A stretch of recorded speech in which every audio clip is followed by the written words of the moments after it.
listen very, very carefully. Tell the youth them to be strong. You can't tell the youth them to preach wrongs. While you try it on these lands, just remember every man is equal. Yeah.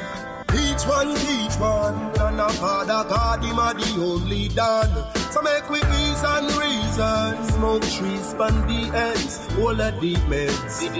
Take a look at life, and don't close your eyes. Sometimes things happen, and it's no surprise. And I just, so it go, so it go, so it go, so it go. It's the government, no have no heart, them no care about poor people. Yeah, bigger heads no love people again. Them most than little of them. Me see friends now reason again. Vex through whistle a blame. What time it hurt me to see how the face deal with the eagle of them. Regular me see it a pain. Regular me see it a pain. It a pain. Take a look at life and don't close your eyes. Sometimes things happen and it's no surprise. And I just, so it go, so it go, so it go, so it go. It's the government, no have no heart, them no care about poor people. Social commentary. Drop the one, your principle, you don't know. The global will come and do it. Some people life every day, it's stress. The high price from JPS, that topic is currently. Jah alone, him a go help me. We need food, and we no healthy. We are feel the pain, beg you protect we. In our life, we have no fenve. Take a look at life, and don't close your eyes. Sometimes things happen, and it's no surprise. And I just, so it go, so it go, so it go, so it go. It's the government, no have no heart, them no care about poor people.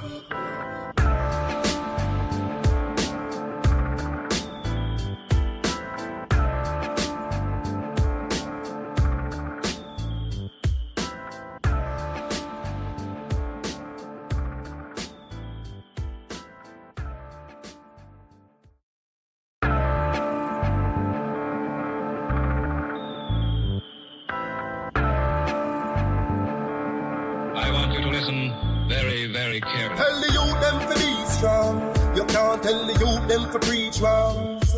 While you try it on these lands, just remember every man is equal. Yeah. Each one teach one, and our Father God, him are the only done.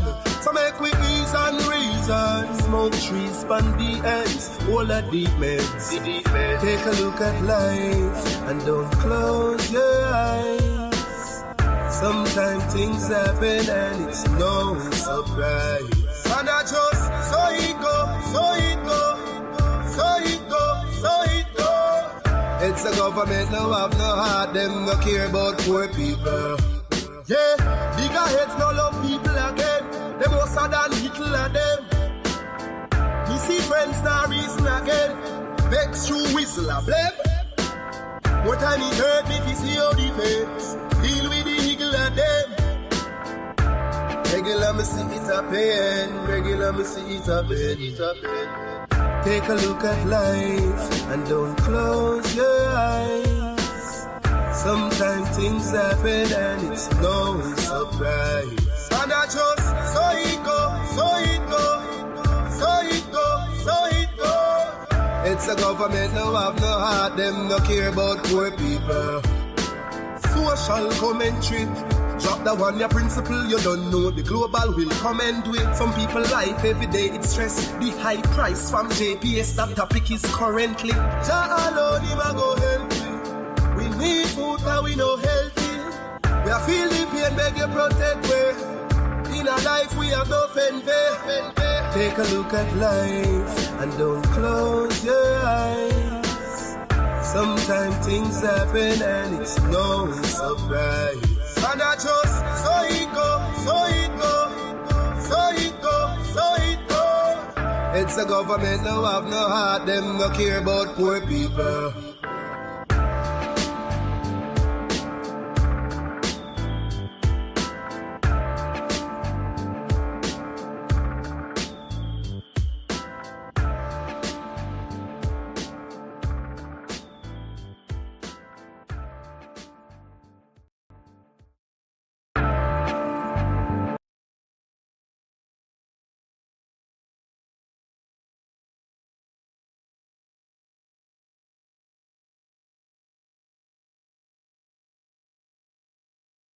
royalty. Gotta recognize it, recognize royalty. Like they ain't got eyes to recognize royalty. I can feel, recognize royalty. I can see, recognize royalty. Now I recognize royalty. Royalty inside. Royalty. I can see, recognize royalty. I can love, recognize royalty. Now I recognize it. Royalty.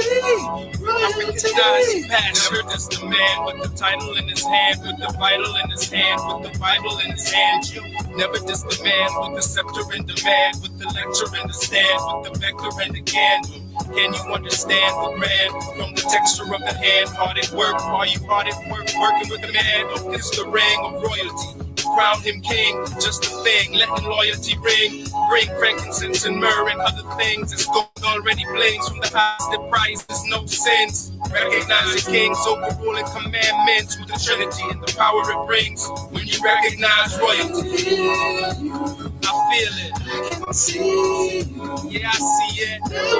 I recognize now. Royalty. I can see. I see it. And I'm in love now. I recognize your passion. Royalty. Recognize royalty.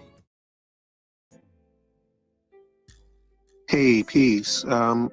So today I want to get into a little bit FBA history. I'm actually, I'm going to look at the website for FBA, the Foundational Black Americans website. It's the official FBA.com. And I just wanted to read a little bit about them, get to know them a little more, and just try and understand their background and their philosophy and stuff like that. So we're going to talk a little bit about, just read a little bit about FBA history. All right. It says foundational Black Americans are the proud descendants of the Black men and women who endured and survived one of the greatest atrocities in human history, American slavery. And, right off the bat, I'm wondering, is American slavery worse than any other type of slavery that existed?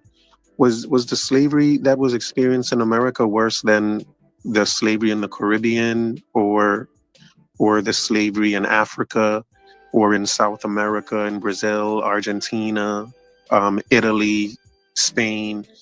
Was American slavery worse than any other slavery? My hunch says no. My hunch really says no, it was not. I think, personally, I think there are some European countries that are today openly racist. When you go to football matches, you'll hear them at football matches just doing racist chants openly, and I think in America, we would be shocked if that happened at a basketball or a football game where there would just be racist chants like that. So I think racism is more real in those European countries and in certain South American countries as well. It's just way more prevalent, I believe, today. And for that reason, I can imagine that slavery in those countries was a lot less tolerable. Like it was just a lot more vicious. But I'm just taking a guess, and I will confidently say I don't think American slavery was worse than in those other countries. I just don't necessarily think that that's true. I think I would even go as far as to say that it's possible that the standard of living of slaves in America was higher than the standard of living of the average European in any of the European countries at that time, or not the average European or a poor European. The standard of living of slaves may have been higher than the standard of living of poor Europeans, many Europeans during that time. So I'm just questioning whether or not I would say American slavery is the greatest atrocity of all time. I'm just going to start off by disagreeing with that claim. But let's continue. It says these resilient ancestors built the United States from the ground up, laying the foundation for the nation's economic, political, and cultural development from the ground up. Like, how do we take that grand leap to say that slaves built America from the ground up? That's an overstatement, to say the very least. It's ridiculous to think that. It's utterly ridiculous to think that. And these are the same people, again, these are the same people that believe in white supremacy and that America is built on white supremacy. But if America is built on white supremacy, how did the slaves build America from the ground up? And not just from the ground up, they laid the foundation. Listen, it says they laid the foundation for the nation's economic, political, and cultural development. That's doing a lot. You're doing a whole lot. Like, that is ridiculous. For you to think that is the role that FBA have played in America is just ridiculous. That cannot be the role of slaves in a white supremacist society. Remember, you're the ones that say this society is white supremacist. So if it's a white supremacist society, how did the slaves build it from the ground up? You're being silly. You're being silly and ridiculous. However, the rich history of FBA did not begin in 1916 with the arrival of enslaved Black people in Virginia. It began nearly a century earlier. So they seem to be distancing themselves from the 1619 project, but, still kind of trying to pit the birth of America to slavery somehow. It says in 1526, Spanish colonizer Lucas Vasquez de Ayllón brought the first documented enslaved Black people to the shores of what is now the South Carolina and Georgia coastline. Shortly after their arrival, these enslaved Black people courageously revolted against their captors, leading to the collapse of the Spanish settlement. The surviving Spaniards retreated to the Caribbean, leaving behind the liberated Black people. These freed Black people integrated with local Native American societies, marking a pivotal and often overlooked chapter in the lineage and cultural evolution of foundational Black Americans. Right, so I think there is a misconception that foundational Black Americans are doing the ABO talk. They're not doing the ABO routine. They're not saying they're indigenous to America. They're not saying that at all. They're actually saying they came here through slavery, but they're just saying they have their slavery starts in the 16th century in 1526. So it's definitely not the Abo routine.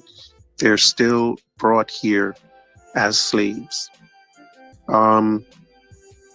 But this 1526 is news to me. I thought the furthest back they said the furthest back was 1619. So I do want to take a little look at this 1526 event that they're talking about. So let's just take a look at that real quick. All right, so let's see what ChatGPT says about the 1526 event. It says Lucas Vasquez de Ayllón, a Spanish explorer, is believed to have brought enslaved Africans to the Americas during his 1526 expedition to establish a settlement in what is now the southeastern United States. He founded San Miguel de Gualdape, considered the first European settlement in what would later become the continental United States, near present-day Georgia or South Carolina. The expedition included Spanish settlers, enslaved Africans, and indigenous peoples. When the settlement faced harsh conditions and disease, it failed within a few months, and many of the enslaved Africans escaped into the surrounding wilderness, where they may have joined local indigenous tribes. This event marks one of the earliest instances of enslaved Africans being brought to North America. So first thing first is that what Tariq said was that after their arrival, the enslaved Black people revolted, that there was a revolt leading to the collapse of the Spanish settlement. And the Spaniards that survived the revolt left for the Caribbean. But that's not what ChatGPT says. ChatGPT says that the settlement faced harsh conditions and disease, and that's what made it fail. So ChatGPT said nothing about a revolt. So, and as far as I'm concerned, this is unverified about a revolt. And other sources that I've looked at have also said it's because of disease and stuff like that, why that settlement failed and that the slaves escaped. But no mention of a revolt. So I don't know if Tariq Nasheed is stretching the truth a little bit to make FBA seem like, they come from a revolutionary background where, but I don't know. I think that's unconfirmed at this point. But let's see what else ChatGPT says about it. I asked how many slaves were brought to North America. So it says, this group was part of a larger contingent of about 600 people. So there were only about 600 people that came. And these were Spanish settlers, indigenous people, and enslaved Africans. And I don't know how many of those enslaved Africans how many of those 600 were slaves, but it wasn't the whole 600. I think, I would guess that more than half of them were not slaves. But during the transatlantic slave trade, approximately 12.5 million enslaved Africans were taken across the Atlantic, right? And of these, only about 388,000 were brought directly to North America. So for the transatlantic slave trade, there were close to 400,000 Africans brought to North America. And in the 1526, there was, I would say, maybe 100. So, it is way more likely that the FBA, people that are claiming FBA today, it's way more likely that you are a descendant of the slaves that came during the transatlantic trade than with the 1526, people that came in. It's just not likely. You're way more likely to have been a part of the transatlantic slave trade. So this 1526 stuff is just for show and to distance yourself and say you're unique. But you're not unique. You're just making stuff up. The probability of you having descendants that go back to the 1526 expedition is so low. It's unlikely. So this is just a made up stuff to make y'all feel good about yourselves. It's just a made up story. The majority of enslaved Africans were taken to the Caribbean and South America, particularly Brazil. So about 48% of them were taken to to the Caribbean, 41% were taken to Brazil, and a whopping 3% were taken to the US. Only 3% of the slaves brought into the transatlantic slave trade were brought to America. Only 3% of them. Most of them went to the Caribbean and South America. And y'all want us to believe that what happened to that 3% in America was worse than what happened to the majority of them elsewhere. I don't buy it. I just don't believe it. This is like fake outrage, trying to get fake sympathy. And you're just not going to get it. Not from me. This whole thing seems like a farce. All right, but let's go back to the FBA website and continue reading. So it says, since that defining moment in 1526, since the found Americans have been deeply rooted in building resilience, resistance, and an unwavering fight for justice. This spirit of perseverance and ingenuity has shaped every aspect of American society, from infrastructure and agriculture to music, art, and political activism. FBA are an exceptional people whose enduring legacy continues to inspire generations. Like, y'all think very highly of yourselves.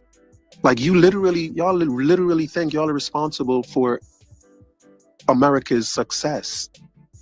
Like, you think the slave class is what's responsible for building America. And that's just ridiculous. Like, y'all really think this spirit of perseverance, and I guess the spirit of perseverance that they're referring to is Majora. This spirit of Majora has shaped every aspect of American society. Every aspect of American society, from infrastructure and agriculture to music, art, and political activism. Y'all want to take credit for everything. And y'all are the same ones that say America's built on white supremacy. Like, where is the white supremacy in all of this? How are y'all responsible for every aspect of American society, for shaping every aspect of a white supremacist society? How are y'all responsible for shaping a white supremacist society? Like, that is unheard of. America is built on white supremacy when it's convenient for y'all to get reparations. And America is built on Majora when it's convenient for y'all to get credit for building America. Like, y'all do whatever y'all can to take, y'all either want credit or reparations. If you can't get credit for building, you either want credit for building the greatest country in the world, or you want reparations from the greatest country in the world. But the people that built it can't be asking for reparations. That's ridiculous. That is ridiculous. That's a ridiculous stance to take. FBA are an exceptional people whose enduring legacy continues to inspire generations. Like, FBA thinks everybody just leeches off of everything they do. They are the world's inspiration for everything.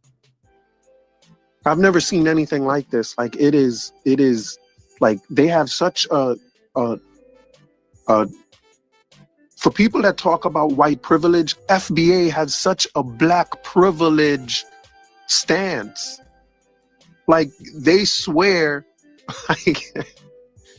like these are like a black supremacist, black nationalist group at best. They are black supremacists. FBA is a black supremacist organization. And I think if they continue on this path, they may soon be labeled domestic terrorists. Because this is madness. Well, let me read some more. It says, it is important to clarify that Foundational Black Americans is not a group or an organization, and there is no designated leader of FBA. Y'all need to cut it out. They got an official website. I'm at the official FBA website. And everything in here is written by Tariq Nasheed. You got an official website. Y'all have conferences. Y'all have everything, but y'all not a group. But you're not an organization. Y'all have to stay on code. Your whole thing is about staying on code. On what code? What code are you supposed to stay on if you're not a group or an organization? FBA is a lineage-based designation. You're not lineage-based. That's foolishness. You can't be lineage-based.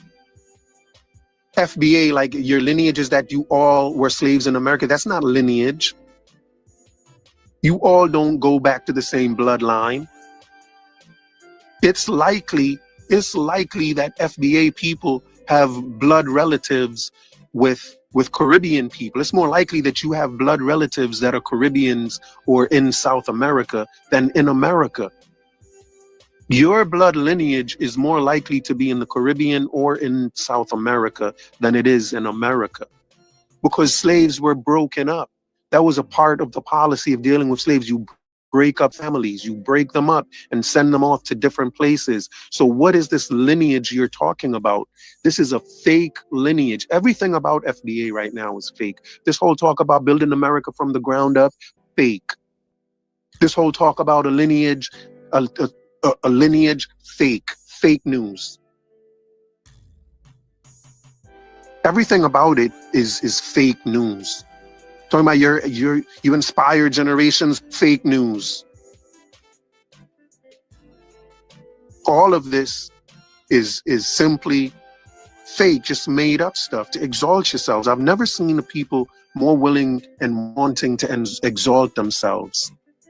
And I've said it before, like I'm convinced that this is all a part of the fifth element of hip hop and their original man, the black man is God. This is all part of that mentality. Thinking that FBA is foundational to America is the same as the Hotep talk. Foundational black Americans are just Hotep Americans. Hotep people claim they created Egypt, and FBA claim they created America, but they're both mistaken. But it's that original man, we created civilization, gods and earths of the universe, cream of the planet Earth, blah, blah, blah. It's all of that mentality that's spewing out of FBA. But all of it is just fake. It's not a lineage. It is not a lineage. The reason that black people were united and considered themselves black people and Africans is because we knew we were split up and everybody was all over the place. So we called each other's brothers and sisters because we knew we could be brothers and sisters. Again, it's more likely your brothers and sisters are in the Caribbean or in South America than that your brothers and sisters are here. FBA, you're being ridiculous. It's a fake lineage. It says there is no, FBA is a lineage-based designation that specifically refers to the over 43 million black Americans who are direct descendants of the freedmen, the formerly enslaved black people who were emancipated in the United States. Y'all acting like all those freedmen were all of the same lineage, were all of the same bloodline. They're not. Those freedmen were just a bunch of different Africans. So y'all don't go back to the same bloodline. FBA is a lineage-based designation that specifically refers to the over 43 million black Americans who are direct descendants of the freedmen, the formerly enslaved black people who were emancipated in the United States. This lineage represents a unique and unbroken connection to the foundational builders of this nation. I totally disagree with that. This nation started to be built after slavery was abolished and after the Civil War. That's when this country was built, and that has nothing to do with slavery. Slavery was what was building the Confederacy. Foundational black Americans are foundational to the Confederacy. They're foundational to the America, to the vision of America that was built around slavery. And that's the Confederacy. That's the America that lost the war. That's what America defeated.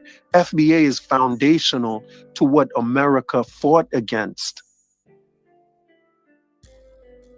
Slavery is not foundational to America. Freedom is foundational to America. What's foundational to America is what America fought for in the Civil War,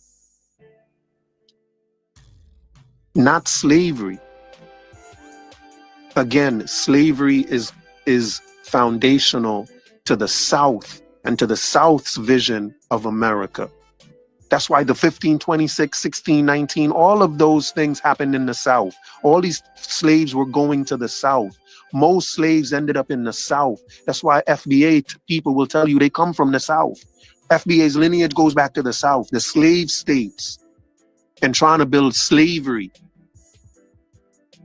For the most part, the northern states were freedmen, free black people, free white people.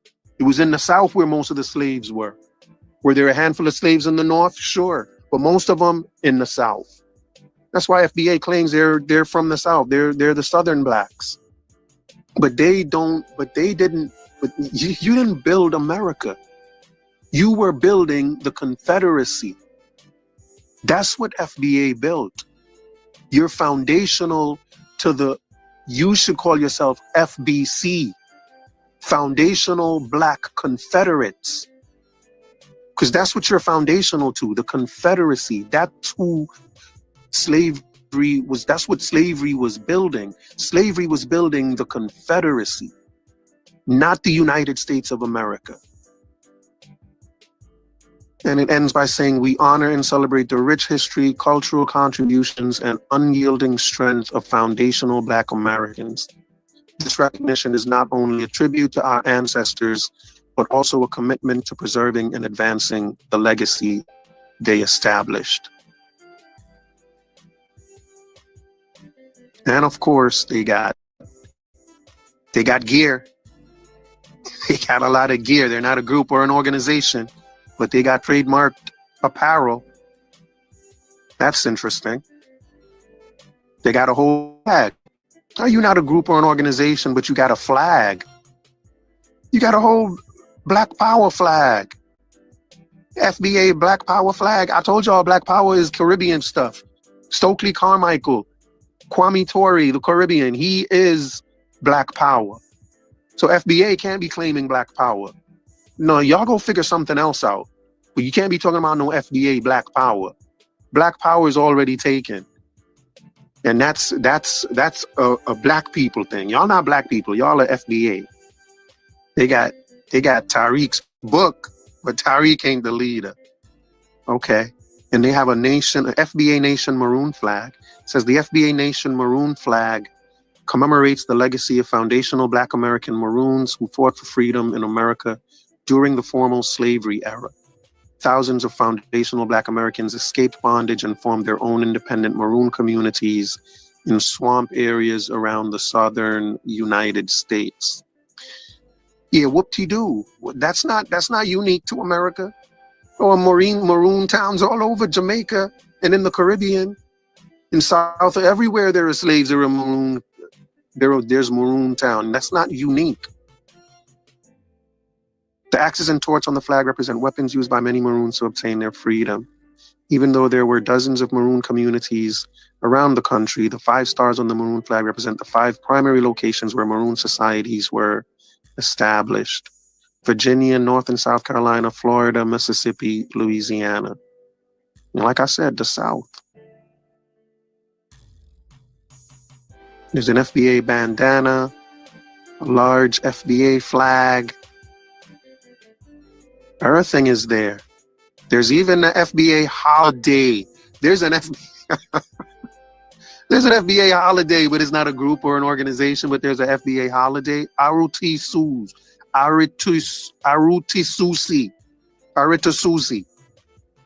Pronounced Arutasusi. Yeah, I got it right. Arutasusi is a holiday that celebrates the foundational Black American culture of freedom fighting and resistance. Arutasusi means arise in the traditional foundational Black American Tut language. They have a language. There's a whole language, but it's not a group. Who came up with this language? That's crazy. Is this language? That's not. This is a different from the AAVE, the African American Vernacular English. That's this tut is something different. Okay. And it says, during the antebellum slavery period in America, many foundational Black Americans would cleverly plot and execute their escape from bondage around the Christmas season. These enslaved freedom warriors understood that slave owners would be more preoccupied with holiday festivities during this time of year. Also, enslaved foundational Black Americans were allowed more access to visit family and friends on other plantations during this season as well. The rebel warriors used these relaxed policies as an opportunity to rise to freedom. I'm noticing that everything about FBA is centered around slavery. The holiday is centered around slavery, is about slavery. Their flag, the components of their flag is about slavery. The idea that they're foundational is because of slavery. Everything about them is about slavery. Like FBA have a slave mentality. Being an FBA is like being someone with a slave mentality. It's as if you think slavery just ended 2 days ago. Like, that's why they still refer to themselves as freedmen. Imagine, slavery ended 300 years ago now. Damn near 300 years ago, slavery ended. And we have people today calling themselves freedmen, that they were freed from slavery. That is ridiculously absurd. That is laughable, that y'all still refer to yourselves as freedmen after 300 years of slavery. Like, y'all swear, like, it's as if y'all think y'all just escaped from the South and came up north and was like, yeah, we is free. Like, this is what FBA is. FBA is that stereotypical Black American South that didn't know he's been free for all these years. Like, just still thinks he's a slave and doesn't know slavery ended. You know, that stereotypical Black American from the South? Like, this is why that's why Northern Blacks say Southern Blacks are kind of backwards, because they don't realize they're free. Like, you know what I mean? Even the celebration of Juneteenth is about Black people realizing they were free late in the game. Like, people had to go in and be like, no, y'all ain't slaves no more. You're free now. And that's still going on today. These people still think they are slaves, or that slavery just ended yesterday. And why are you still referring to yourself? Like, everything about you is slavery related. You have a slave's mentality. You think you're still a slave. And that is sad. But everything is centered around slavery. That's what I'm noticing. What else? Another celebration that was prevalent among enslaved people in the America was a parade called Junkanu. Foundational Black Americans engaged in these activities around Christmas time, where they would parade around to different plantations, playing multiple instruments while dressed in outrageous costumes. They would often dress in costumes that mocked the white slave owners. Some believe the Junkanu celebrations were often used as distractions to divert attention away from the enslaved people who were trying to escape to freedom. Aru Tsuze, or Arise Day, will be celebrated every year on December 24th. So they're still celebrating these slave holidays. We just got free. I wonder if they're going to do a Junkanu one. Is there going to be a Junkanu holiday? Let's see. It says on Arise Day, or Aruta Tsuze, on this day, foundational Black Americans should gift another person a book that will lift the consciousness of that person. This will pay homage to the foundational Black American ancestors who risked their lives learning how to read and teaching others to read. So you're supposed to kind of behave like you're a slave. Or go read about slavery. Give someone a book about slavery. Understanding this history will help us step into each new year with a sense of empowerment, and we will make that empowerment part of our tradition and culture. Nothing empowers a people more than studying about their history as a slave. It's ridiculous. If you want to empower people, you don't teach them, you don't tell them to go study about the times when they were slaves. Is it me? How empowering is that, to give someone a slave mentality and just say, oh, you were a slave? Everybody was slaves, man. Everybody was a slave. African Americans, the slavery experience of the African American is no more unique or atrocious or devastating or hard to deal with than any other people's slavery. It just is not. I don't think so at all. I think Caribbean slavery was more harsh. I think Caribbean slavery was way more harsh than American slavery. What people in the Caribbean had to endure, simply because there were so many more of them. I believe since there were so many more of them, they were just a lot more harsh towards them. And so the slave experience of the Caribbean, in the Caribbean, is more harsh than in America, in my estimation. So for y'all to be talking about, oh, we endured the worst thing, man, y'all looking for pity from who? The 3 stars on, let's talk about the flag. They got the flag. They're going to talk about the flag. The 3 stars of the flag, the FBA flag meaning, the meaning of the flag. Maybe the flag has nothing to do with slavery. Let's see.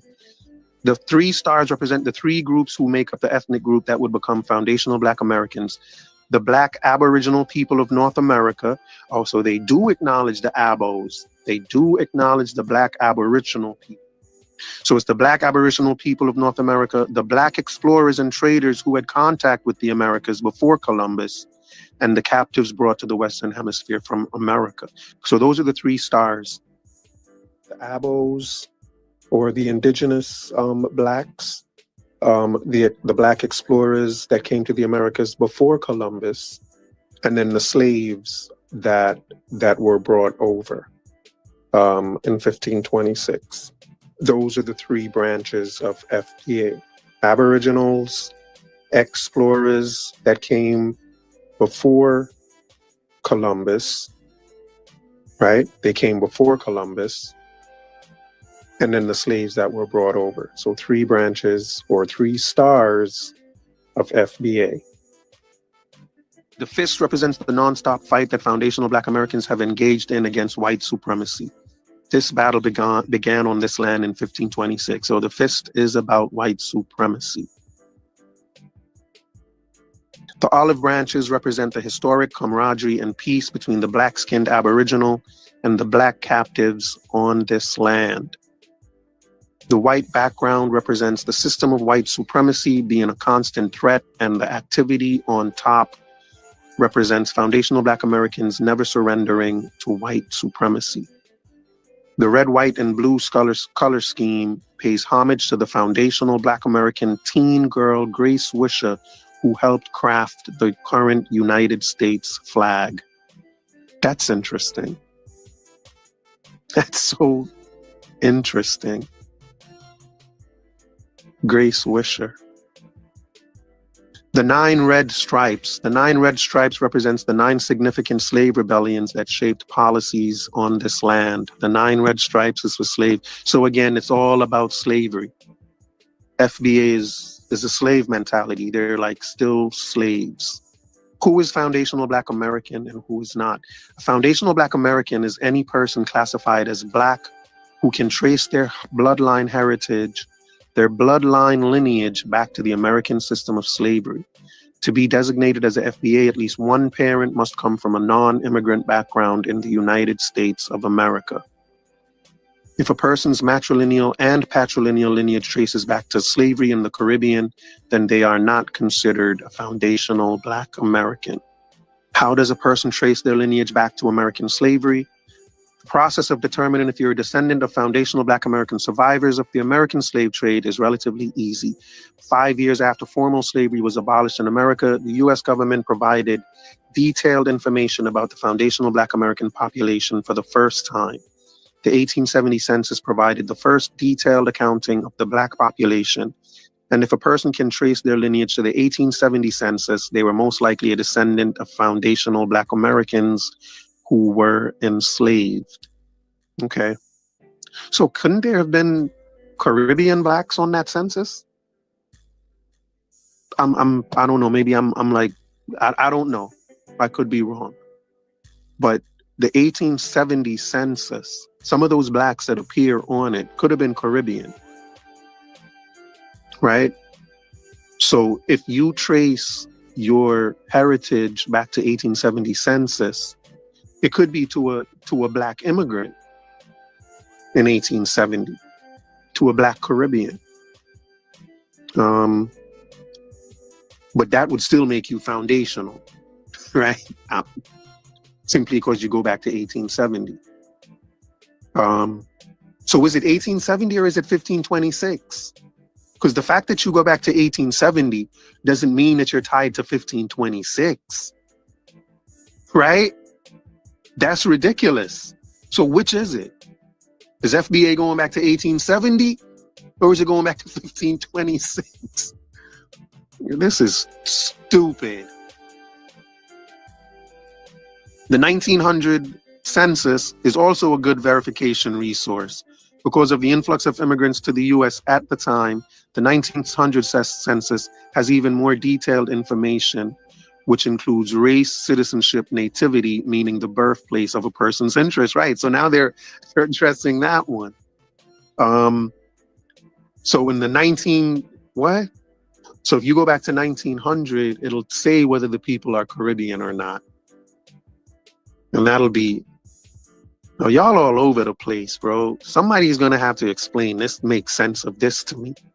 But this whole thing doesn't make any sense. It just does not.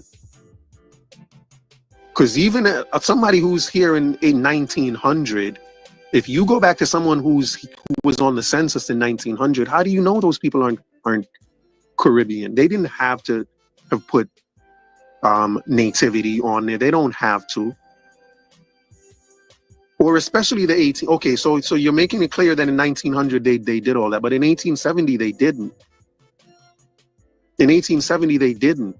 So someone in 1900 who says their nativity is America could still have nativity in the Caribbean, because they're just saying because maybe their mother and father were born here, but their grandparents could have been Caribbean. Anyway.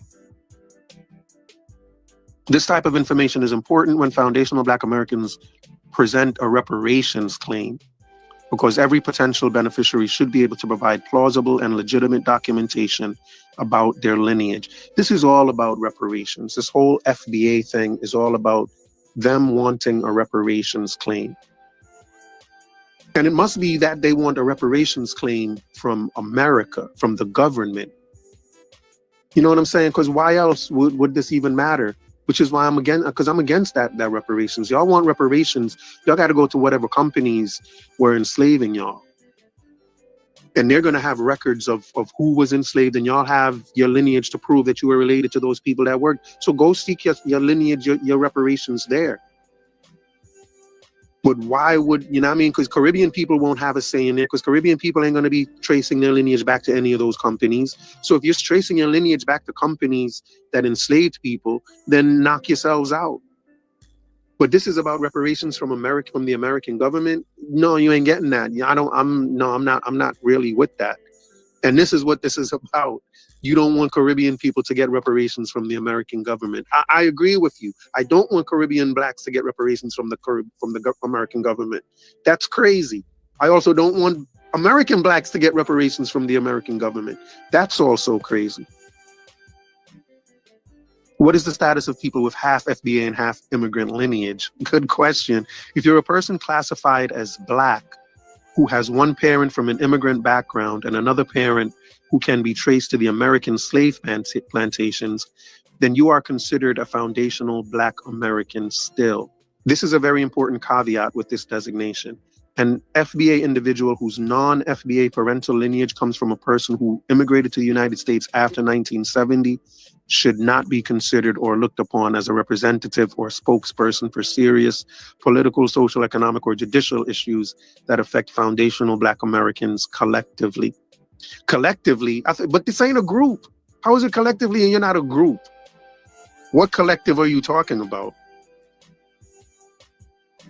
So if you came here after 1970, if your lineage comes from some people who came here after 1970, you're not FBA. But if your lineage was here before 1970, you are FBA. Yo, that's stupid. FBA is stupid. The only exception to this rule is if the half FBA individual has a verified track record of loyalty. That's a track record of loyalty and tangible contributions to the betterment of foundational Black Americans on a grassroots level. Yo, this is so stupid. The reason this rule applies to half FBA people whose immigrant lineage came to the U.S. after 1970 is because the African and Caribbean immigrants before that time frame had a different collective disposition in relation to FBA. They were nicer to FBA people. These people coming here after 1970 apparently are just not very nice to FBA. So FBA don't want nothing. Y'all can't get none of their reparations. If you came here before 1970, we'll give you some because y'all were nice to us. But after that, no. Y'all are not nice, so no reparations for you. This is just ridiculous.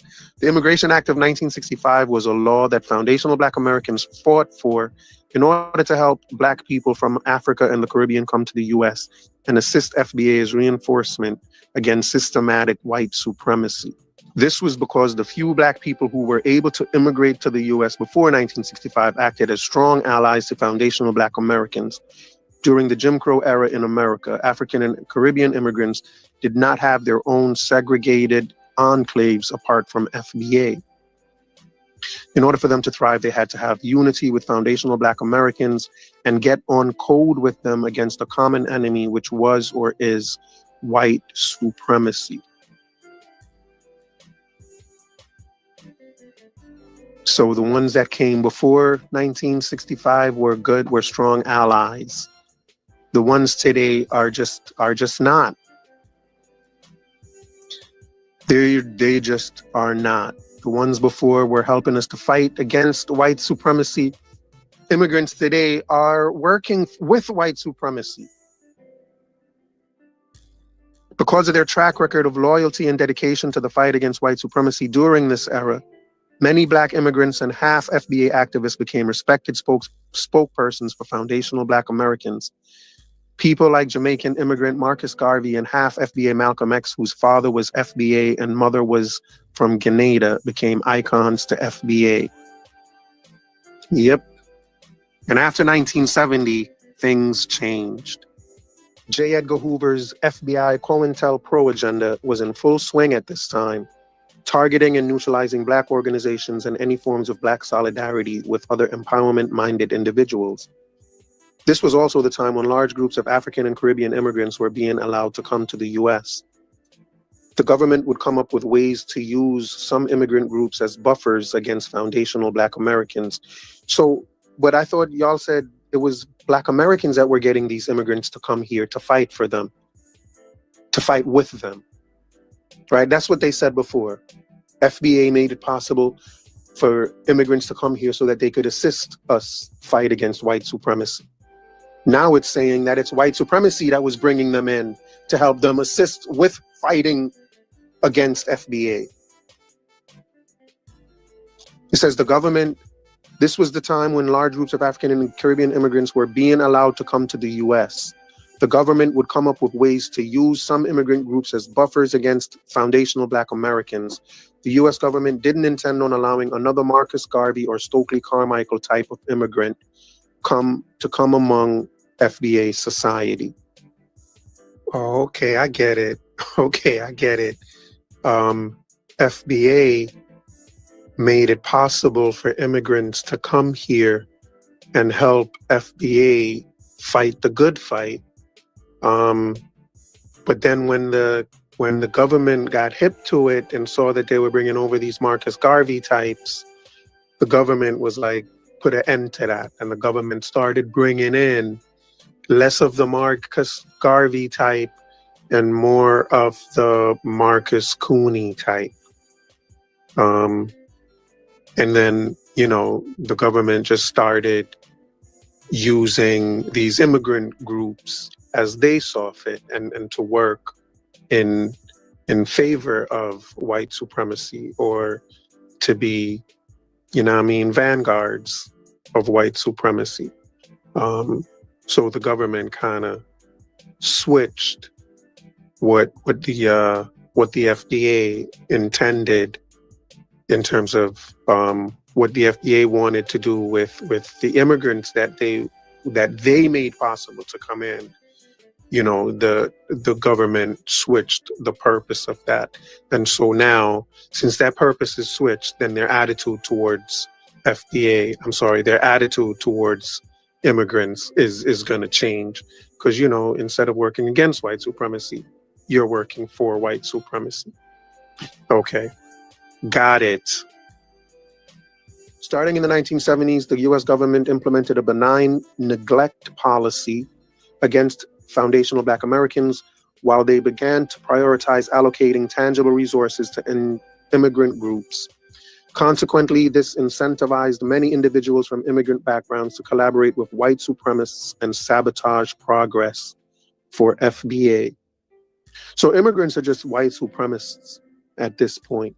Immigrants are working for white supremacists as far as FBA is concerned. That is what FBA thinks of Black immigrants. Nowadays, we've gone from being allies to now being white supremacists. We are immigrant supremacists. So, you know, where we thought it was just an issue of, oh, you know, these tethers, they're just coming here and taking the benefits of the stuff we've worked for. Like, I thought that was the argument against immigrants, that they just felt that they were trying to get their reparations, you know, taking all of the affirmative action positions, their welfare stuff. Immigrants were just, you know, taking advantage of these stuff. I thought that's the argument, but now I'm realizing that's the least of the concern. The main concern here is that immigrants are working for white supremacists. They're working alongside white supremacists to undermine FBA, right? That's really what they're saying, and that's why this is such like a needed conversation to be had. You know, because this is how far we've come. We've gone from being allies to being enemies, like sworn enemies. The danger, it goes on to speak about the danger of dual allegiances. Historically, there have been two types of half FBA individuals in a general sense. One, loyalists to their FBA lineage and heritage. Two, anchored tethers who view FBA society as a group to exploit and ultimately replace, right? So they are working with so the tethers are the ones working with white supremacists. FBA has to currently be skeptical about certain half FBA people who want to act as spokespersons for FBA collectively. If a person has dual allegiances to different ethnic groups and cultures, it's difficult to determine if they will look out for the best interest of FBA. So are you an ethnic group or not? Are you a group or not? You're not a group, but you're an ethnic group. Even if a person has full allegiances to different ethnic groups and cultures, it's difficult to determine if they will look out for the best interest of FBA. Even full FBA, who has a history of prioritizing other groups, religions, and sexual intersectionality over the best interests of foundational Black Americans, must be viewed with reservations. You got to be all about FBA. You got to be blackity black, foundational Black. In almost all Native and Aboriginal societies, when the people allowed outsiders with dual allegiances to other nations or ethnic groups to act as their representatives. This ultimately caused the decline of their societies. This happened in the 16th century when Portuguese colonizers, see what I'm saying? Hold on. See, like, they're really against dual allegiances, which means that they're against immigration. So this again shows how un-American FBA are, because the foundation of America is immigration. Immigrants are foundational to America, not FBA. Immigrants are. The idea of immigrations comes, that's why the Statue of Liberty says, send me your tired and poor. Like, America asks for immigrants to come here. That's what America asks the world to do, and they don't even want the best of them. He says, send me your tired and your poor and the ones that are huddled in masses. Those are the ones to send. You know what I'm saying? That's the Statue of Liberty. America invites immigrants here. FBA rejects immigrants. FBA is an un-American group that thinks they're not a group. But they are just un-American. In every way, it seems FBA is an un-American. As much as they claim to be the essence of America, they are the essence of everything un-American. So let me read again. It says, in almost all native and aboriginal societies, when the people allowed outsiders with dual allegiances to other nations or ethnic groups to act as their representatives, this ultimately caused the decline of their societies. So no more will we have the Marcus Garvey types, the Stokely Carmichael types, the Barack Obama types, the Kamala Harris types speaking for us. You know what I'm saying? I don't know who's going to speak for y'all now. Lord Jamar? The flat earth guy? Lord Jamar is now your spokesperson. Tariq Nasheed is now your spokesperson. The pimp, Tariq the pimp, is now your spokesperson. You don't want a Caribbean, you want a pimp. Okay, knock yourselves out. So they can't be spokespeople. This ultimately, whenever they have spokespeople from other groups, this ultimately causes the decline of their societies. This happened in the 16th century when Portuguese colonizers called Lancados married into royal West African families. The mixed race offspring from these unions, who were elevated to powerful positions, often sided with the Europeans' side of their lineage to ultimately undermine African society and help facilitate the transatlantic slave trade. That's who tethers are being, equated to. Portuguese colonizers. Like, tethers are being equated with colonizers who are here to help facilitate FBA slavery. Once again, the same thing happened to many Native American tribes who allowed European colonizers to intermarry into their groups and become representatives for them. This was the beginning of the decline of their societies.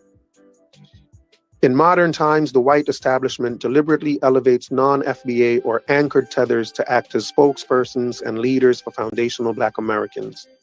And the results of this practice has been devastating for FBA.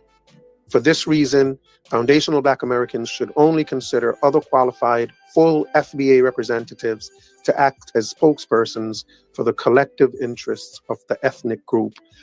I thought y'all weren't a group. You're an ethnic group, not a group. Okay, makes perfect nonsense. But man, y'all are a group. You're a Black supremacy group. FBA is a Black supremacist group here to fight against white supremacy. It's Black supremacy versus white supremacy. That's what's happening here. And that's what you are. That's really and truly what FBA is about. That's my takeaway from this website, from what I have read here. And it's the craziest thing. Y'all are a Black supremacist group that has a slave mentality. How y'all think y'all are superior, but you have a slave mentality? You just think you got out of slavery yesterday. You're freedmen. You want reparations, but you're superior. How you superior and you want reparations for what happened to you?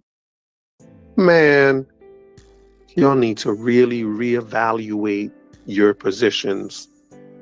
Y'all need to really reevaluate your positions.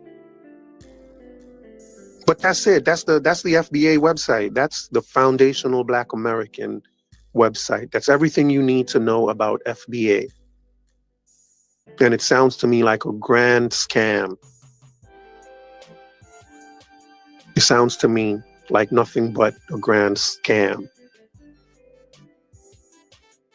All right, y'all. I don't think there's anything more for me to say about this. So, that's about it.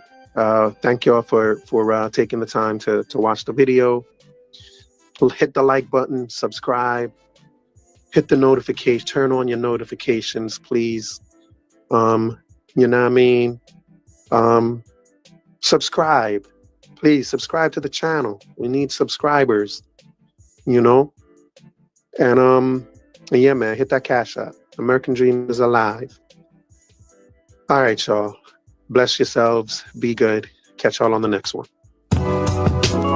Recognize royalty.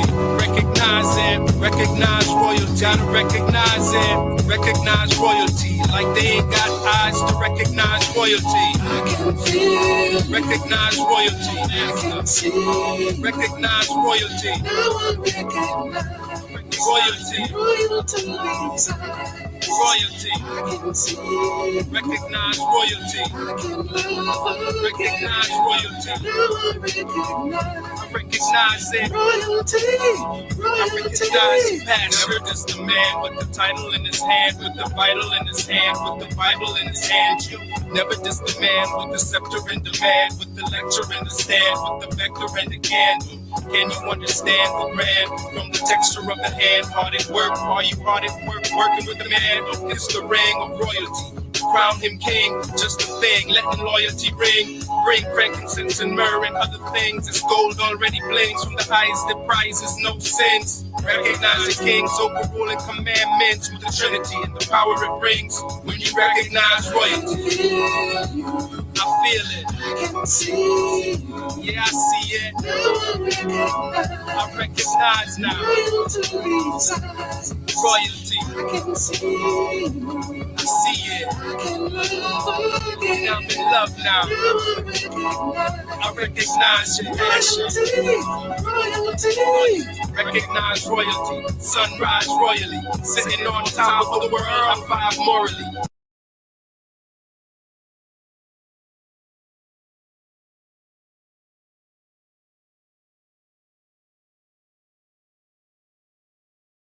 Spirit explained.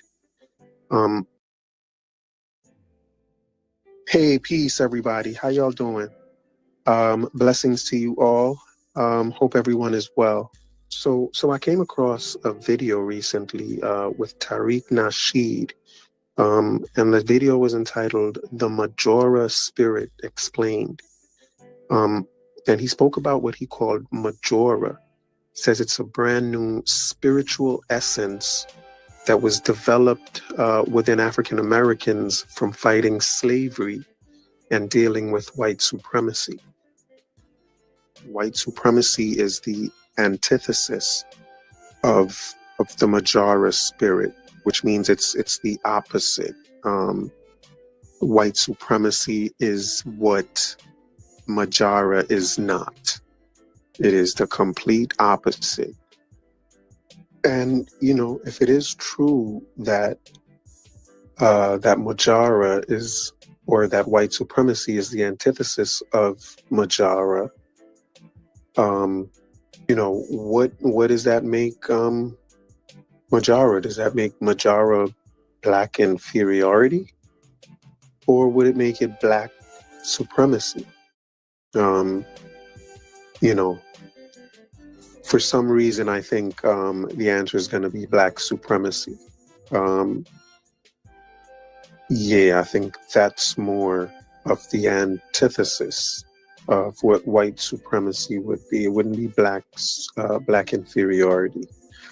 And I think once we continue reading, we'll realize that in fact is what Majara is. Majara comes down to pretty much to Black superiority. Mujara is in fact Black supremacy. Isn't that something? Let's continue. He would also say, since it's an ethnogenesis based on the lineage of slavery, I guess he would also say that white supremacy is what caused the development of Mujara within the slave population in America. But yeah, let's continue. So this is a new what he terms an ethnogenesis, which means it's the birth of a new ethnic group, and that African Americans, once they came here, they started a new lineage and created a new ethnic group, if you will, and that this new ethnic group has what's known as a Majora spirit from their experience here. In the Americas, or in America. So it was developed, and in order to fight against slavery, and it helped African Americans build what Tariq calls spiritual capacity. And it was that spiritual capacity that they used to fight against and to deal with white supremacy. And white supremacy is what he terms the antithesis of Majora. So it is what the spark that lit the Majora spirit, or is that experience, the experience of white supremacy, is what lit the spark or started the Majora spirit to be developed among the slaves. And their descendants. So today we're gonna just talk about the Majora spirit, exactly what it is, and just see if it makes any sense at all. So let's try and make sense of the Majora spirit. We're gonna do our some quick research. You know how we do, and we're gonna see where it takes us, and then leave it at that. All right, so first thing we're gonna do is go to the Urban Dictionary, and we're going to the Urban Dictionary because Majora is a very, very, very, very new term. So you're not gonna find it. At least I don't think we're gonna find it in the dictionary. So we're gonna go to the Urban Dictionary. I actually think Majora as a concept was invented maybe a month ago. But it's in the Urban Dictionary. So let's see what the Urban Dictionary says it is. And I also think Tariq Nasheed may have come up with this term as well. But let's see what the Urban Dictionary, how it defines Majora. It says Majora is a total blend word of mojo and aura, used by members of the American Negro ethnic group, referred to later in history as colored, freedmen, African American, Black, FBA, or ADOS, to describe the spiritual and moral essence that American Negro ethnic possess within them. So let me read that again in case it wasn't clear. It says, it's a total blend of the words mojo and aura, used by members of the American Negro ethnic group to describe the spiritual and moral essence that the American Negro ethnic possess within them. So that's interesting. First thing that kind of jumped out at me was the idea of just how many different terms there's been for Black Americans. Colored, freedmen, African American, Black, FBA, ADOS. It's just always a constant kind of, transformation of their names. And it's interesting. It's very interesting. I don't know if there's another group, another ethnic group that is true for. where they just keep changing the name that they identify with. I know Jamaicans have always just been Jamaicans. Same with anyone from the Caribbean. They're just whatever they are. The only other thing they would be is Black or African. But there just seems to be a lot of transitioning in terms of the names and how African Americans represent themselves. But that was just one of the first things that stuck out to me. But I digress. So it's a blend of the words mojo and aura. So when I hear the word mojo, what comes to my mind is what's his name? Austin Powers, right? Yeah, Austin Powers, the guy with the, yeah, baby. And I'm wondering if that's the mojo, that if that's the aura, the mojo aura that African Americans are claiming to have, that yeah, baby aura. I mean, if it is, or maybe they'll claim that Austin Powers stole their mojo, like he just took their style, like they're the first ones that said, "Yeah, baby." You never know. They may actually make the claim, but that is what comes to my mind when I think of mojo. I think Austin Powers kind of made the term mojo and having mojo kind of popular. But that was the first thing that popped in my mind. I'm gonna look up the definition of mojo. Let's see what the definition is in terms of the dictionary.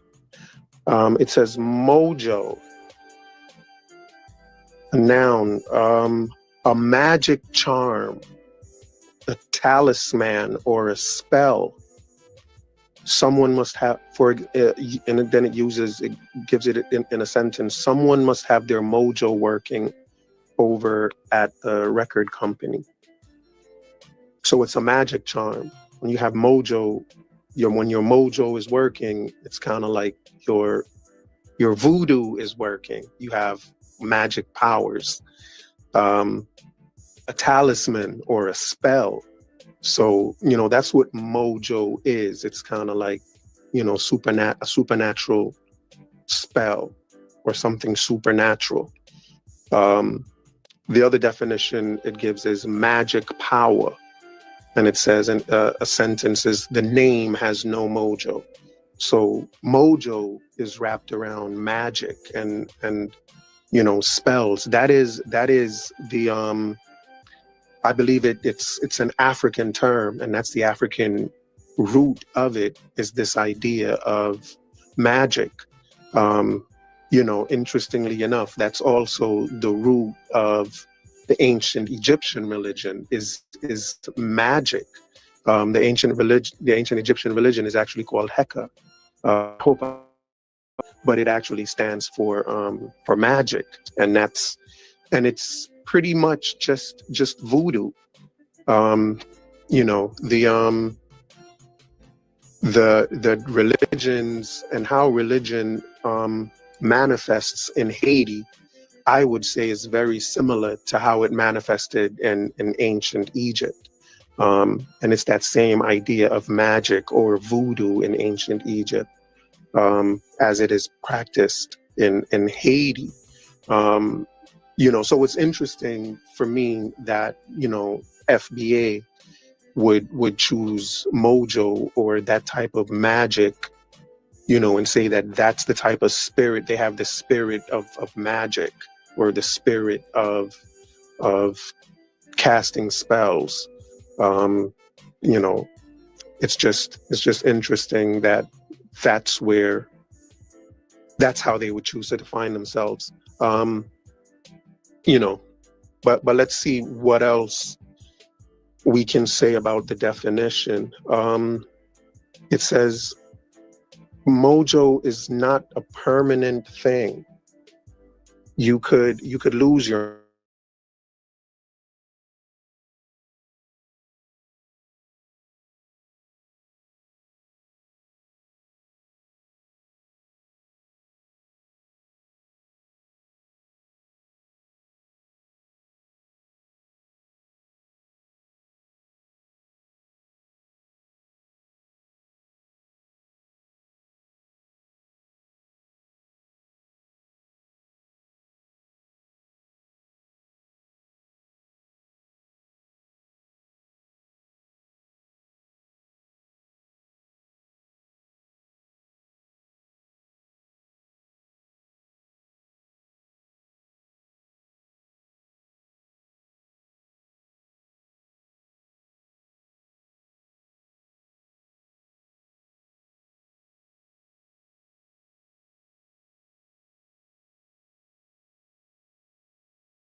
mojo or their magic.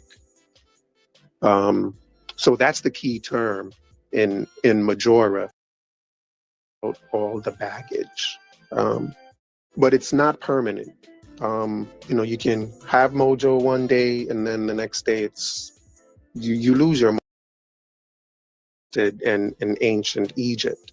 And it's that same idea of magic or voodoo in ancient Egypt, as it is practiced in Haiti.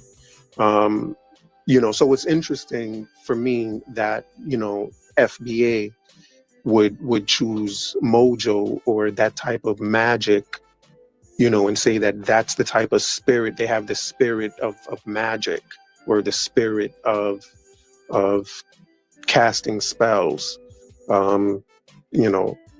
It's just interesting that that's how they would choose to define themselves. But let's see what else we can say about the definition. It says mojo is not a permanent thing. You could lose your mojo, which kind of makes sense because people they get their mojo back and stuff like that. And it says it's literally a magic charm bag. But these days you can have good mojo without all the baggage. But it's not permanent. You can have mojo one day and then the next day you lose your mojo and you kind of have to get it back. And that again is kind of what we've always understood about what mojo is. Now the term aura in and of itself, the term aura doesn't really signify anything other than, what emanates, like kind of is what emanates from you. So majora, or just simply means you have mojo aura. I'll read the definition of aura as well. It says your aura is the distinctive atmosphere or quality that seems to surround and be generated by a person, thing, or place. So it's the atmosphere or quality that surrounds you. And with Majora, the quality is mojo, right? So the emphasis of the term Majora, all the emphasis is really on mojo, because aura in and of, you can have whatever type of aura. Everyone has aura, something that emanates from them. But with African Americans, their aura is their mojo or their magic. So that's the key term in Majora, is the term mojo. Yeah, baby. Yeah, baby. All right. Now the definition continues. It says, in spiritualism and some forms of alternative medicine, aura is a supposed emanation surrounding the body of a living creature and regarded as an essential part of the individual. Emotional, mental, and spiritual levels form an energy field around the body known as the aura. So again, I would say your mojo is that emotional, mental, and spiritual level that forms the aura around you. You have an aura of mojo. You have majora. Yes. So let's see what else we can see. So let's go back and let's go back to the Urban Dictionary and continue reading from the definition of what majora is. Because I'm trying to be as close to what they say it is. I don't want to use my own definition.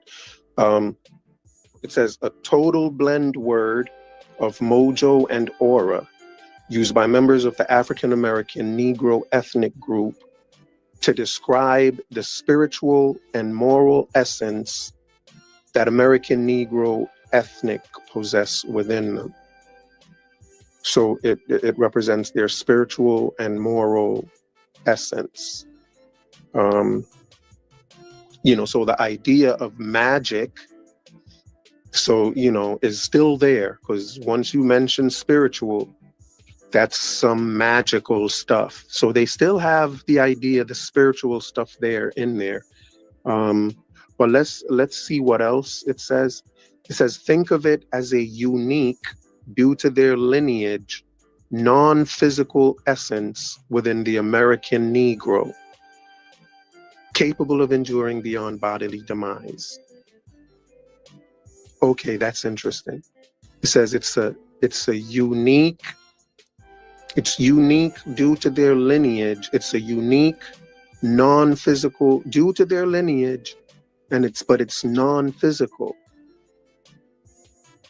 That kind of doesn't make sense to me. Is it me? Does that sound like crazy? It's due to their lineage, but it's non-physical.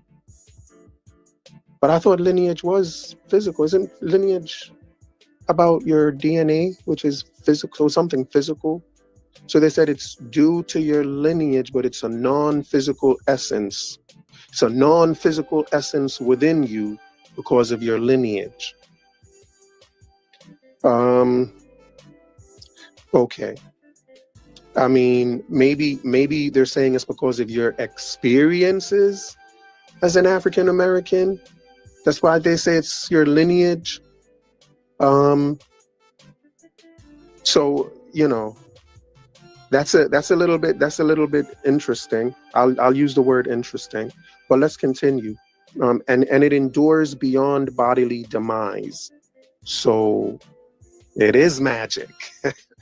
It is magic.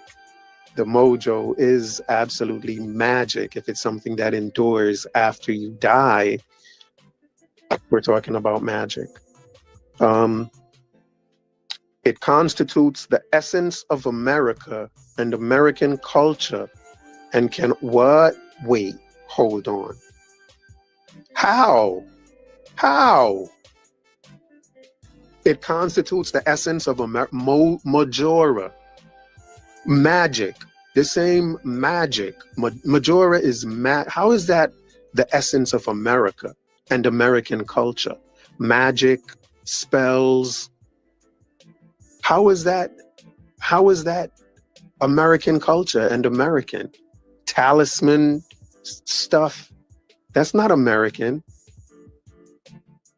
That's very un-American. So it's as un-American as the fact that FBA has so many names representing themselves. And the reason they have so many names to represent themselves throughout history is because they really don't want to be American. American alone is too much for them, and they don't want to be that. FBA can be very un-American, which is quite interesting. But yeah, to say that mojo or magic or casting spells is the American essence is this. I don't know what to make of this. Okay, so it says it's the essence of America and American culture, and can also influence geopolitics. And then it gives an example. It says that the 1980s anti-apartheid movement was started by a grassroots movement by a group of African-American leaders frustrated by South Africa's systematic racial injustice. So apparently, the anti-apartheid movement in South Africa was started by African-Americans who were possessed with Majora. Yes. I don't think did Nelson Mandela have this Majora, or did the African Americans just woke Nelson up out of his sleep and said, "Listen, we got to move." It's quite interesting. Yeah. So I think, to get back to the the idea of Majora being the essence of America and American culture, I think that they are mentioning that to kind of highlight the point that they are foundational, or that they built America. So because they built America, I will assume that's what they mean when they say Majora is the essence of America or American culture. I'm just assuming that's what they're saying. Which is very, very interesting to me, because FBA are the same people that say America is built on white supremacy and slavery. So how is Majora the essence of America? That is, I mean, how do you reconcile that?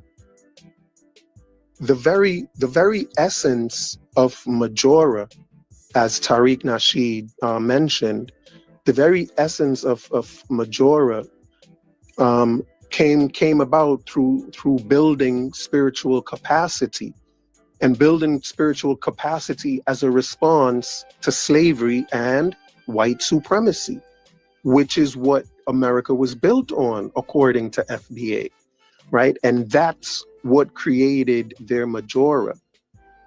And so now this Majora is the essence of American culture.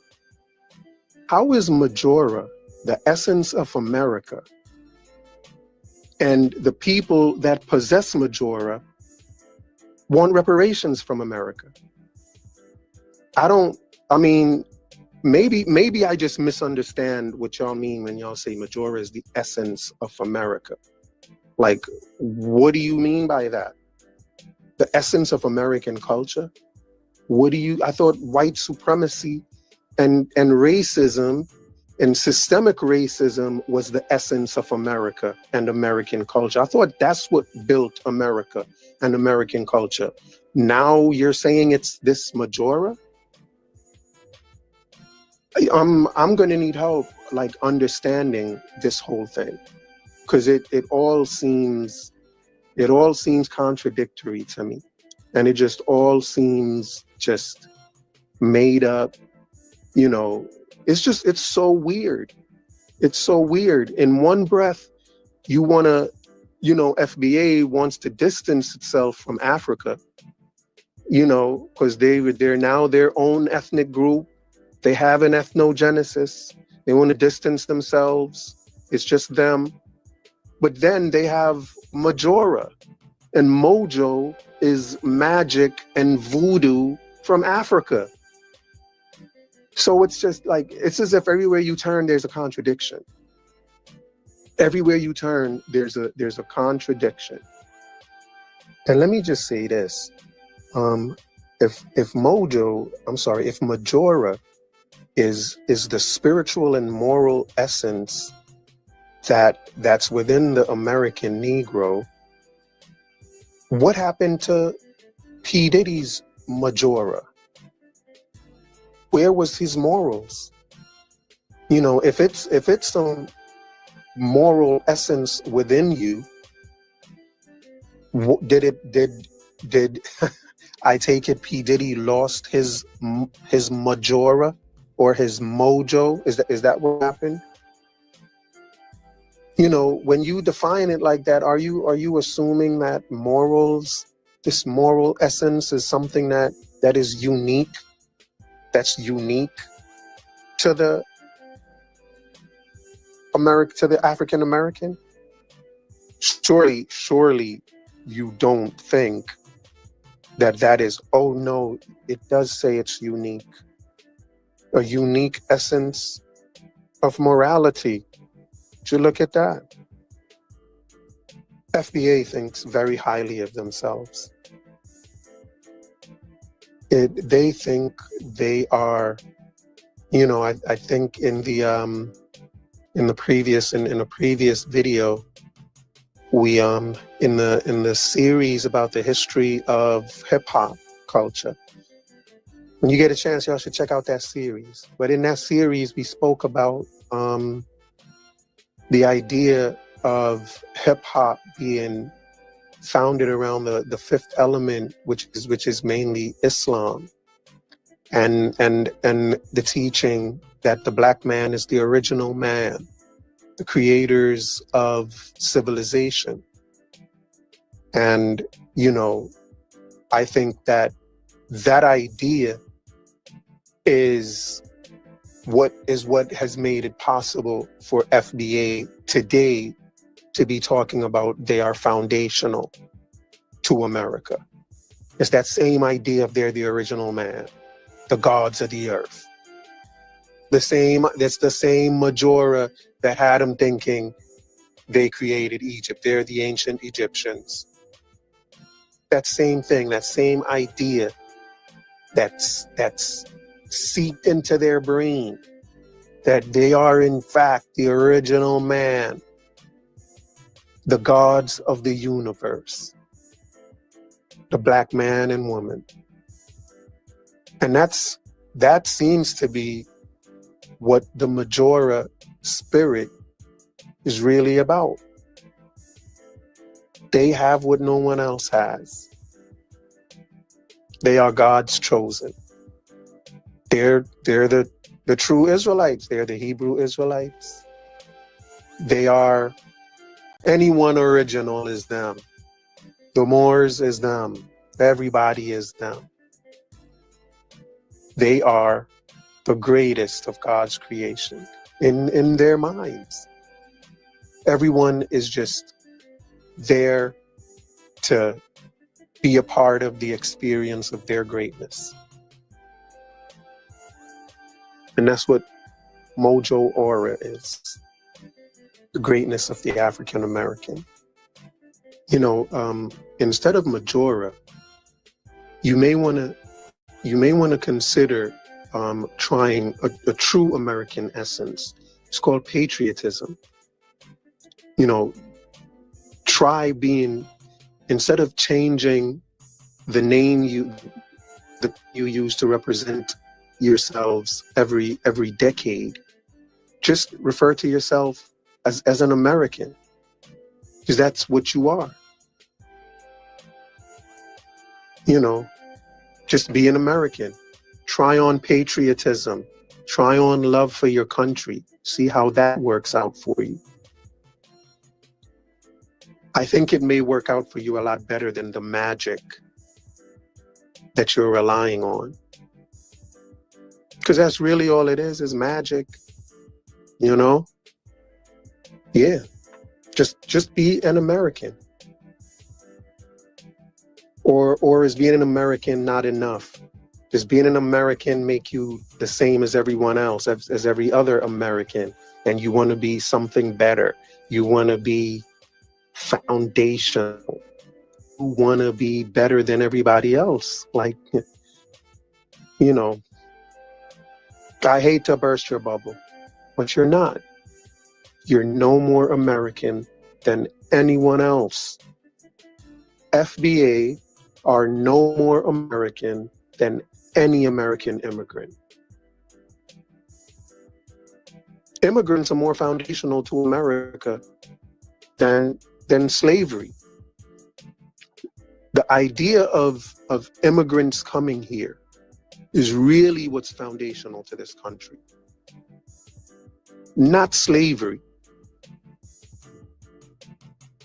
Foundational Black Americans are foundational to American slavery. But America is built on freedom, not on slavery.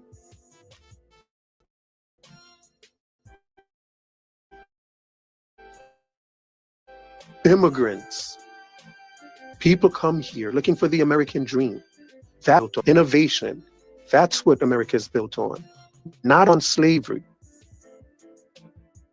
So you're not any more foundational than anyone else. We're all immigrants, every single one of us. Some of us not by our will, but regardless, we're immigrants. And none of us are more American than anyone else. So I find this idea of Majora to be a very basic idea, kind of childish. You know, people who want to exalt themselves. It's just silly. It's just a silly and childish concept. You know, and I can't take it seriously. I gotta say, if I hear any of my African American friends, which I hope I'll still have after this video, or after these videos I've been posting, like if I hear one of y'all talking about y'all got Majora, man alive. Come on, y'all. I can't be this gullible. Can't be this easy to, you know, have you following just any old random thought given to you. But yeah, but if you're foundational, let's be more American. How's about that? Why don't we be the foundational Americans we claim to be, and be more patriotic? You know, and patriotic means you're more loving to your fellow citizens. And your fellow citizens are all immigrants that are around you. So be the patriots we know you can be. You've worked long and hard for it. You've earned it. You deserve it. Make patriotism your reparations. Patriotism is reparations you will get easily, because it's reparations that you give to yourself. So let's start with that. Let's replace the essence of Majora with the essence of patriotism. And let's be better Americans for ourselves, for our children, and for our fellow citizens. All right. Catch y'all on the next one. Blessings. I'm a war president.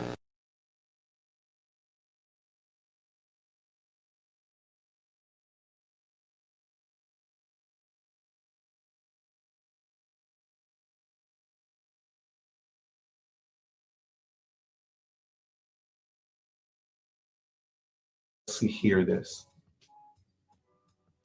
The original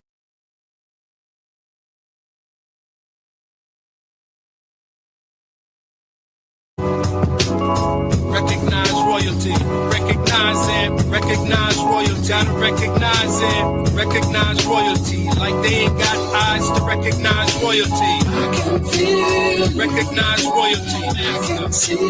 Recognize royalty. Now I recognize royalty. Royalty inside. Royalty. I can see. Recognize royalty. I can love. Recognize royalty. Now I recognize it.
But what I'm trying to get to. So, are you aware of Booker T. Washington? Yes. Okay. Like, what was his philosophy? No. I don't want to go there. I just want to know, like, were you aware of, like the major things that he done in the country, right? Yeah, I think he opened a college. I think. Yeah, that's good enough. That's good enough. Yeah, okay, yeah, what yeah, about yeah, he did, what about W. Du really Bois? What about W. Du Bois? W.E.B. Du Bois. I think.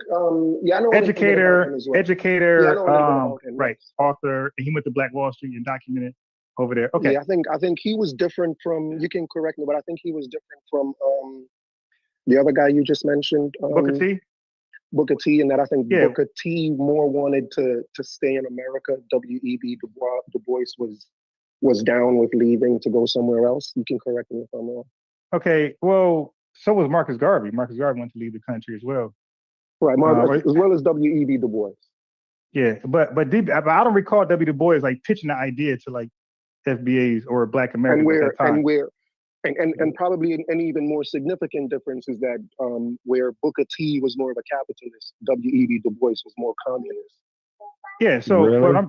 but what I'm trying to get to is this. I'm trying to get to whether W. Du Bois had Pan-Africanist dreams or ideas. I think he did, but I don't recall him like, pitching it like Marcus Garvey. Do you recall that? Pitching what? Like the idea of Back to Africa, like Back to Africa movement. Do you recall him like selling that amongst Black Americans? I know. I think he himself. I don't remember that. I'll have to look into that. But I know. Yeah, me either. I don't either. W.E.B. I think he himself moved to Africa. Du Bois. He himself. I think was preaching back to Africa. Right. That's all. I think he himself moved to Africa. Yeah. No. He was definitely a Pan-Africanist. What I'm saying is, I don't believe he was like he was trying to recruit people back to Africa like Marcus Garvey. Okay, and like an earlier Pan-Africanist. I don't think that was W. Du Bois. Like you said, that's something he wanted to do. Okay, so now, but that's something Marcus Garvey definitely did, though, right?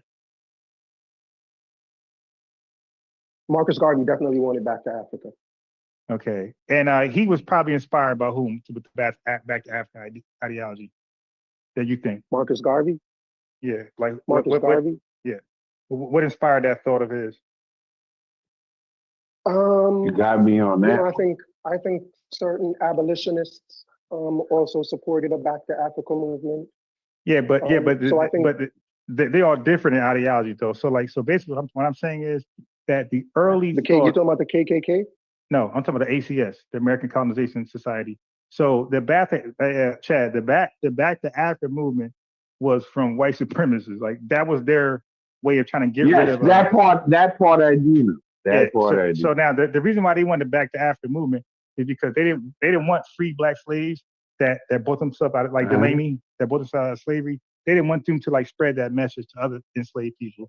So they wanted them out the country. Not only that, they wanted the country, like they feel like they're taking up too much space. They're buying land, they're getting this done. So hey man, get the hell out the country, go do that stuff in Liberia, basically.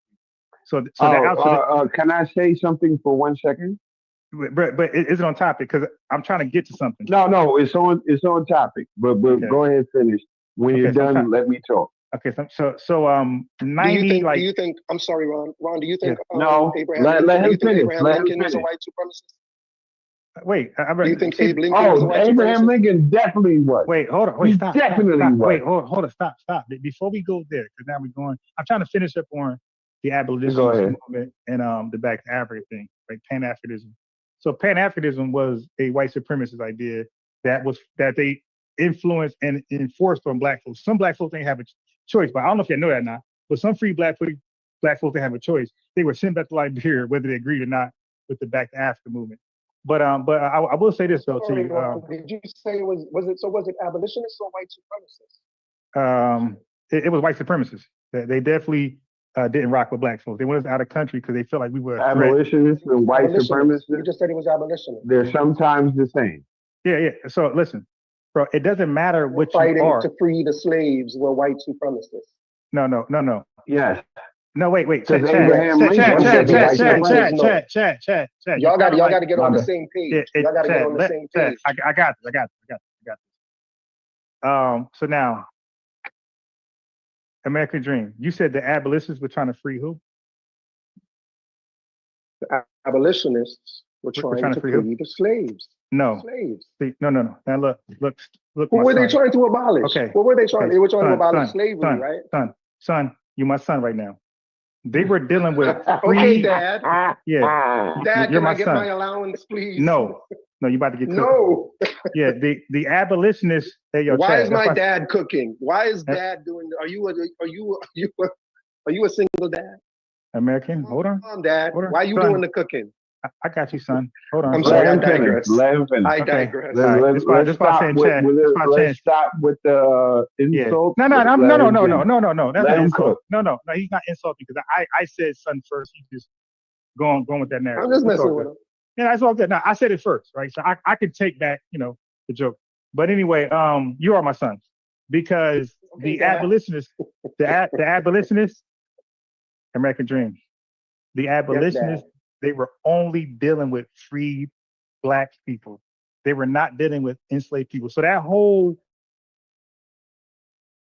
era, Delaney, Cuffy, Byron, Richard Allen, these were free Blacks. And guess what? They only protect themselves. So what were they trying to abolish? Okay, dude, just relax. I don't know what they're trying to. Dad, I don't know what they're trying to abolish. Dad, but can you tell me what they were abolishing then? Wait, that's not the point. That's not the point. Yes, that's not the point because I never ate. You got me calling my dad nigga. Yeah. Whoa, okay, nobody said that. Hey, Chad, listen. He's trying to wiggle. Look, I'm not gonna fall for it. He's trying to wiggle out where I got him, but it's not gonna happen. Let it go, Ryan. Go ahead, I'm past that because I'm going to cook him, and this is recorded. I'm gonna make a clip later. So the ACS. They were largely trying to get rid of freed Black people. Okay, so Martin Robinson Delaney was freed. Paul Cuffey was freed. Richard Allen was freed. They were getting rid of freed Black people. They were sending freed Black people to Liberia. Okay, so you said what were they abolishing? I don't know, but I know they were getting rid of freed Black Americans. Okay, now. After slavery was abolished. No, brother. Are you serious? This started in 1819. After slavery was abolished, there was movements. Okay, bro, but hold on. I'm speaking about free. See, he's jumping to. I'm at 1820. I'm dealing with the ACS when they pitched the idea of back to Africa. This was a white man idea. I'm just leading with that. This was a white man idea. I gave the reasons why they wanted Black folks back to Africa, right? So now people wanted to send the free Blacks back. Well, that's the only people they can send back. They can't go to my plantation and say, "Hey, give up your profit, your money," and nah. Mr. Ron, can I jump in? I'm almost done. But if they're free, how can they send them back? Hold on. But if they're free, how can they send them back? Okay, because they pitched the idea how beautiful Liberia was. They said, "Hey, if you don't want to deal with white supremacy, you can go to your own land and build that up." So they sold the idea of back to Africa, similar to how Marcus Garvey sold it. This was like a great promised land, and folks looking at their condition like, yeah, it got to be better than this. So it was an easy sell because they're dealing with Jim Crow, right? Hostile white supremacists. So yeah, so if they're told about a place in Africa and they're told they're African and this is better, yeah, people was like, yeah, okay, we'll try it out. Something got to be better than this. Okay. So that's the back to Africa ideas. It came from white supremacists, and they got everybody who went back to Africa, American Dream. They went through it by way of via the ACS. ACS was involved in 90%, 99% of everybody who went back to Africa. The ACS was directly involved. What's the capital of Liberia? Okay, wait. Before we go there, because I want to circle back to when I say who inspired Marcus Garvey, what I'm saying is indirectly it was white supremacists that inspired Marcus Garvey, W. Du Bois to do this back to Africa thing. All right. So when Marcus Garvey came here, he did the back to Africa thing, and he got some Black folks interested, right? This back to Africa movement. He promised them, hey, I got these ships, and we're going to go to Liberia, which, and by the way, American Dream, Liberia was set up by the ACS. ACS was involved. They had like a little colony, you want to say, in Liberia. So they had everything set up. What's the capital of Liberia? I'm not sure, but I want to just ask American Dream this. Monrovia. So is it Monrovia? Monrovia. Is that the capital? Okay. Monrovia, yes. So after James Monroe, the second president of the United States. So now, American Dream. This is history. Yes, sir. So do you know Yes, why? Sir. Do you know why Marcus Garvey wasn't able to get Black Americans back, not back, but to Liberia? For the same reason Black people won't go to Liberia today. Or anywhere else in Africa. What's the answer? Because they're in America and they live in the best country in the world. Why would you leave the best country in the world? No, that's not why. I said Marcus Garvey. I didn't say why people don't want to go, because people were obviously interested. People joined in the hundreds of thousands. They joined the UNIA. So did I misunderstand? Did I mishear your question? Yeah. I said, do you know the question? Got it. I said, do you know why Marcus Garvey was not successful in getting his members who wanted to go to Liberia to Liberia? Well, my understanding is that the ones who wanted to go went. No, that's false. Not one person lived in Liberia through Garvey. Okay, so I don't know where you read that from, but that's that jokes.com website. Stop going there. Nobody went to Liberia. But can I say this? No, hey, Chad, listen. Chad, let me just cook for a second and you got it. That's all. I want to land my plane, but I want to, and you got it. Okay. So because we're talking over each other and we're changing topics and we're confusing the American Dream. But I'm not changing topics. But you are because you don't know my line of reason right now. So you kind of are. So and that's why just now American Dream thought he answered the question, but he really didn't, because you asked something, I asked something different, and I can't fault him, right? So I can't fault him because we are asking. You said the capital of Liberia. Monrovia. Right. James Monroe. Okay. But right. Okay. So but I'm being serious. I'm not like trolling. I'm being serious. So American Dream, he wasn't successful because he never arranged a deal with the Liberians like the ACS did and like Cuffy did. He did not arrange, and just like Delaney, he did not arrange a prior meeting to, you can't just come into a country and just say, hey, we're here, honey, I'm home. They gotta agree, you gotta work something out. He never did that. So when a ship actually made it to Liberia, they got arrested and deported, and the president of Liberia said, don't do that shit again. Right. So he gave Garvey a stern warning. We don't want you here. Don't come here. So those individual Black people that were down with his movement that wanted to go, those Blacks that wanted to go, they could have gone on their own. No. At this point, that whole Back to Africa, the Liberia thing, that was shut down. That was closed after the Civil War. So it was open before the Civil War, where there was entertaining the idea. But I'll tell you why it was no longer a good idea, right? Because it was a bad experience. This is why American Dream, some of those Pan-Africanists, they left Liberia, like Cuffy, Delaney never went. But the ones who actually went there, I'm sorry, Delaney did go. They came back to America because they seen it's not going to work. So they came back to America and said, hey, I'm FBA, basically. Like, we're here. That idea is gone. So they actually dropped that Pan-Africanist ideology. They stopped trying to go back to Africa. They realized the grass isn't greener. But so after the Civil War, they felt like they could just fight for their citizenship here, and they got worried about leaving America, because before the Civil War, they had no citizenship, so they had no rights to be respected by a white person. Okay, so they said, all right, well, let's just fight in this war, get our citizenship, and we ain't got to worry about fleeing, right? So when Marcus Garvey came, he came too late. That idea pretty much, that was closed, at least to Liberia. That was like pretty much closed. Okay, and like I said, wait, hold on. Can I read something real quick?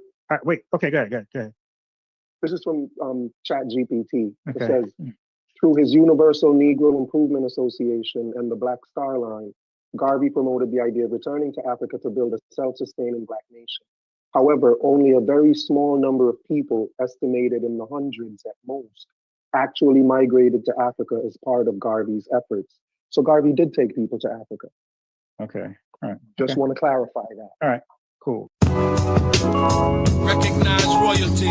Recognize it. Recognize royalty. Gotta recognize it. Recognize royalty. Like they ain't got eyes to recognize royalty. I can feel. Recognize royalty. I can see. Recognize royalty. Now I recognize Royalty. royalty inside. Royalty. I can see. Recognize royalty. I can love Recognize royalty. Now I recognize Recognize it. royalty.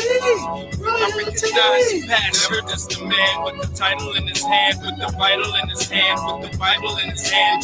Never just the man with the scepter in demand, with the lecture in the stand, with the vector and the can. Can you understand the grand from the texture of the hand? Hard at work, are you hard at work? With the man, it's the ring of royalty. Crown him king, just a thing, letting loyalty ring. Bring frankincense and myrrh and other things. It's gold already blings from the highest of prizes, no sins. Recognize the king's overruling commandments with the Trinity and the power it brings. When you recognize royalty, I feel it. I can see. Yeah, I see it. I recognize now. Royalty. I can see. I see it. I can love again. And I'm in love now. I recognize your passion. Royalty. Recognize royalty. Sunrise royally. Sitting on top of the world. I vibe morally. Status of a king for surely. Morally, we pop dumb things till we stop the impurity. We pop them just for recognition. Listen to the missionary on a mission with the visionary vision. Do you recognize intuition? I reel in men when I went out fishing. I tell you why they rocked the boat, cause they didn't understand what the prophet wrote. What's the conniption? Choose the Jews' crucifixion and refuse recognition at sunchild's christening in the mix. I'm in some. Insist they fix the system from malarkey back to my monarchy. Yeah, back above me. Don't soil my purple and blue, and I will recognize your royalty too. I can feel you. I feel it. I can see you. I can see it. I recognize now. Royalty inside. Your royalty. I can see. I see it. I can love again. And I'm in love now. I recognize your passion. Royalty.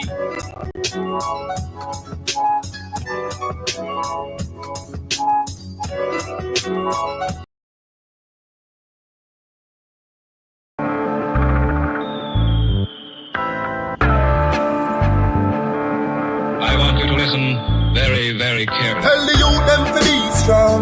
You can't tell the youth them to preach wrongs. While you try it on these lands, just remember every man is equal. Yeah. Each one teach one, and a Father God, him a the only done. So make we ease and reason. Smoke trees, span the ends, all the deep meds. Take a look at life, and don't close your eyes.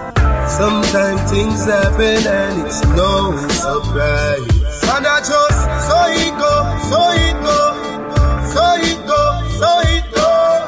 It's the government, no have no heart, them no care about poor people. Yeah, bigger heads no love people again. Them more than little of them. Me see friends now reason again. Vex through whistle a blame. What time it hurt me to see how the face deal with the eagle of them. Regular me see it a pain. Regular me see it a pain. Take a look at life and don't close your eyes. Sometimes things happen and it's no surprise. And I just, so it go, so it go, so it go, so it go. It's the government, no have no heart, them no care about poor people. Social commentary. Drop the one, your principle, you don't know. The global will come and do it. Some people life every day, it's stress. The high price from JPS, that topic is currently. Jah alone, him a go help you. We need food, and we no healthy. We are feel the pain, beg you protect me. In a life, we have no envy. Take a look at life, and don't close your eyes. Sometimes things happen, and it's no surprise. And I just, so it It's the government no have no heart, them no care about poor people.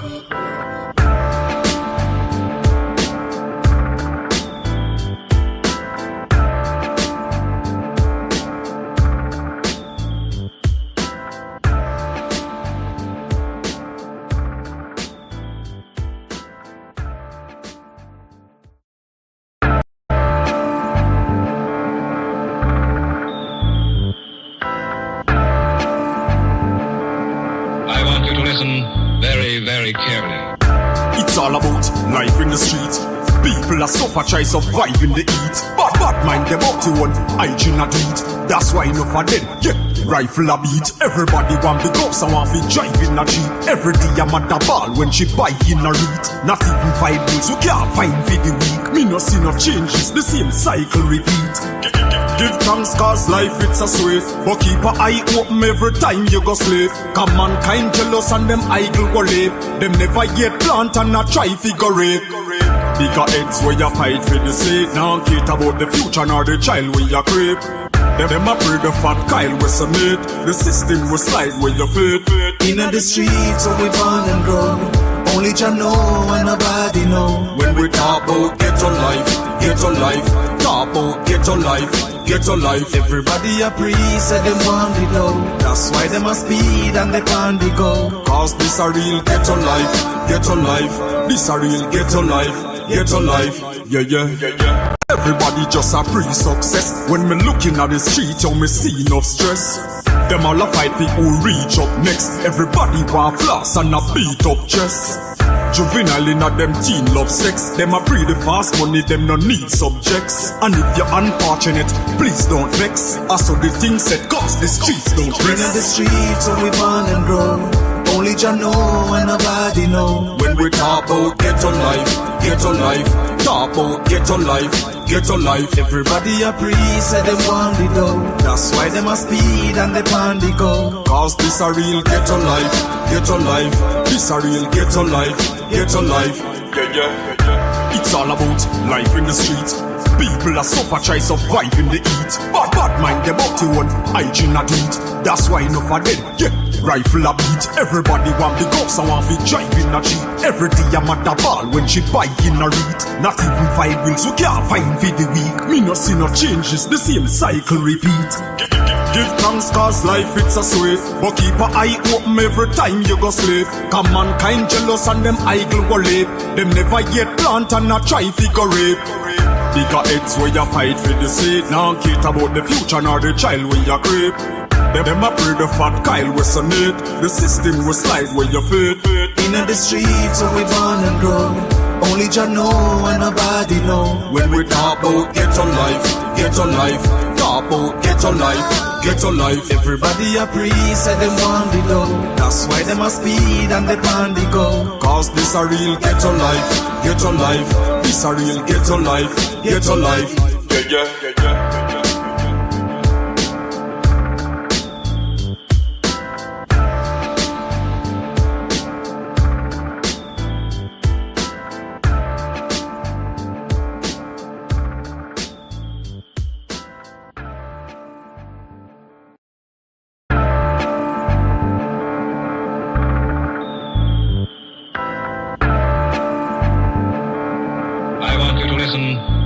Very carefully. Just because we're black, they say we are slaves. Speak of righteousness, they say we are praise. Just because we're black, they say we are slaves. Speak of righteousness, they say we are praise. Brought us from the motherland in bondage and chains. Bury our culture and change our names. They claim we're free, yet we are in pain. As long as there's life, there's a lot to gain. Just because we're black, they say we are slaves. Speak of righteousness, they say we are praise. Just because we're black, they say we are slaves. Of righteousness, they say we are praise. When Garvey spoke his words, they said he was deranged. Marley sung his songs, they said the same. Malcolm X and Martin Luther fought relentlessly so we could be better. Just because we're black, they say we are slaves. Speak of righteousness, they say we are great. Just because we're black, they say we are slaves. Speak of righteousness, they say we are great. Brought us from the motherland in bondage and chains. Bury our culture and change our names. They claim we're free, yet we are in pain. As long as there's life, there's a lot to gain. Just because we're black, they say we are slaves. Speak of righteousness, they say we are great. Just because we're black, they say we are slaves. Speak of righteousness, they say we are great.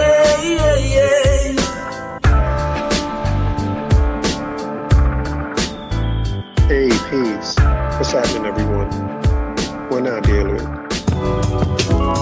Recognize royalty, recognize it, recognize royalty, gotta recognize it, recognize royalty, like they ain't got eyes to recognize royalty. I can feel, recognize royalty, I can see, recognize royalty, now I recognize royalty, royalty inside. Royalty, I can see, recognize royalty, I can love, recognize royalty, now I recognize it, royalty, I recognize passion. Welcome. Remember to like the video, subscribe, turn on notifications. All of that helps. Blessings. Let's get started. Oh, so the thing is, right? Did you say that you was proud of slavery? Like you glad slavery happened so that we could be like where we are now in America? No, I said I can recognize the blessing in it for me. So it's a blessing that we went through slavery. He said a blessing in it for him. Basically saying you niggas can go back to Africa right now if y'all love it. I'm just asking him if he said that. He said it. Yo, that's what you said? No, I said what I said. I said I see it as a blessing for me. So you agree with it? Like you cool with it happening? All that? Am I cool with history the way history happened? Yeah, yes. I'm not mad at history at all. I would find myself, it's like it would be kind of like barking at a bird. A dog barking at a bird. I understand like, that. I understand you can't change what happened, but you're okay with what they did because a lot of people had to die. I think from some of my studies, I've learned that one of the laws of success is acceptance. When you accept something, you really are able to move forward and kind of progress a lot easier than if you fight against it. Especially something like history. I'm not mad at history at all, and I don't see how I'm going to allow anyone to make me mad about history. I wasn't involved in it. I didn't have a say in it. All I know is he talked himself into oblivion. Let him talk. That's about it. We can build. No, we're not. Hold on, hey Kent. Let me say this real quick. The very fact that Uncle Kunkun think that to have a certain feeling about your ancestors getting enslaved, he actually equates it with being mad. No, that's saying that we connect to our ancestors, right? And we feel their pain. Any reasonable social group, it's the human thing to do, bro. It's what makes us human, dude. We're not talking about out of your mind, black just run through the wall. That's not what we're talking about here. We're simply saying having enough empathy right, for your ancestors and what they went through and the role they played in building America. It's a normal process, even of elephants, right? When one of them die, will stand around for weeks looking at the corpse, and they have feelings towards that. The fact that you think that getting mad over situations makes no sense is crazy. You control that. We're civilized.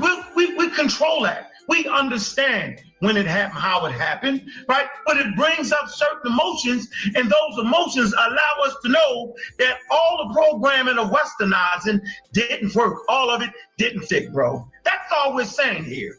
That we still feel where we came from. That don't mean we gotta move back. That don't mean we gotta do none of that. That's simply saying that this whole conversation we had were different segments of emotions.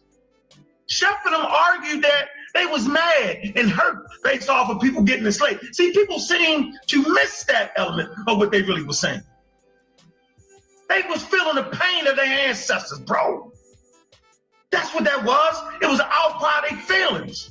You might not have understood it. I know how you took it. Yeah, they got them. Nah, dog. They was letting you know that they still human, and they felt that experience, right, that humans before them went through. That just so happens to be a part of their gene pool, bro. So for you to say, I'm not gonna get mad, nigga, you need to be mad, bro. No, out of respect, I'm not gonna call you niggas. We take that back because you asked me not to say that. And I have enough discipline not to say that. But I'm simply saying your behavior is very, very out of order, and you're suffering from PTSS, post-traumatic slave syndrome, or Stockholm syndrome, when the victim acts out as the victimizer. You act like you was the one slacking niggas with the whip. Yo, that's how you act.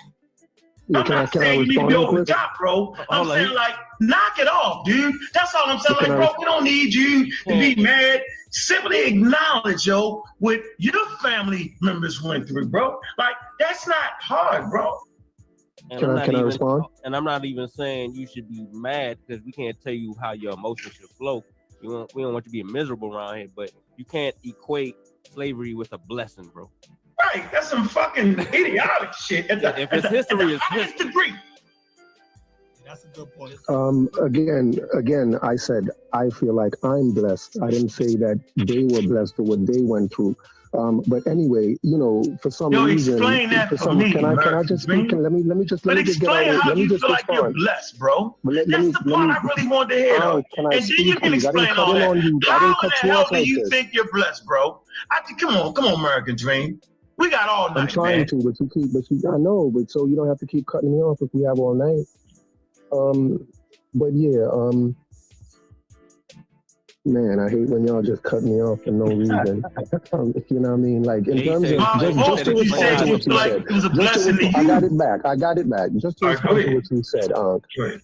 You know, for me and my ancestors, it's as if for some reason in your head, when you think of your ancestors, you only think of slavery. Like, my ancestors is the time period of my ancestorship is way longer than that 400 years of slavery that we experienced. I'm sure. Can I speak, please? I have way more ancestors. Can I speak, please? I wasn't cutting in when y'all were. Can I speak?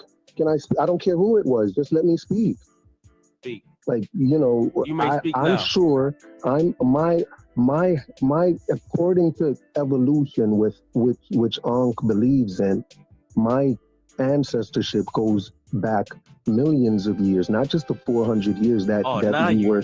Can I speak, please? Jesus Christ, what's the matter with y'all? Your ancestors go back. What is the matter with y'all? Yes, it goes back to the beginning of time, and I'm asking y'all, like, I don't think about the ones that existed 800 years ago. I don't think about my ancestors that existed 2,000 years ago.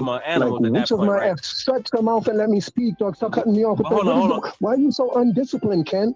Because I'm not disciplined. Is this why you because I'm not fucking disciplined. Is this why you keep changing? Like, stop. Listen, bro. Listen, dude. No, the show has my name in the title. The show has my name in the title. Can I get out what I have to say? No. The show has my name in the title. Can I get out what I have to say? Millions of years. Hold up. Millions of years, right? You're still talking about humans, or you talking about other animals at this point? What are you talking about? According to evolution, our heritage goes back to the beginning of time. Your heritage does not go back to Africa and African people alone. It goes back to whatever animals those people evolved from as well. They are your ancestors too, right? So all I'm telling you, even if we just keep it in the phase of Homo sapiens, right? Like, my heritage does not just go back those 400 to 400 years. And when I think of my ancestors, I'm not going to think of my ancestors as if they were all just slaves. No, I'm not going to do that to myself. Why would I do that to myself? I'm sure before those 400 years, I had ancestors who may have been kings, but you don't see me here running around acting like I was a king. I'm not going to do. Why am I thinking about them? I don't think about what my great grandparents were doing. I'm not that concerned. Why would I be worried about what they were doing 400 years? I just don't think about it. It has nothing to do with who I am and what I want for my life and for my children. And it makes no difference to me. And the main thing I have to do is focus on who I am now and where I am. And I'm sure that's exactly what those ancestors did. I think we may be the only one in our line of ancestors. We may be the only ones that do this silly thing of looking back and trying to connect with your ancestors and trying to do it like it's kind of silly, right? It's a silly idea. Y'all need to figure out who you are and move from there. Like, this ancestor worship that y'all do is maybe the problem that you're consulting. Y'all are looking backwards. Ancestor worship. Y'all again. Ancestor worship. We don't do that. We don't do that. Pseudo killers don't do that. Let me tell you this last sentence, Ken. Ancestor worship has you looking backwards.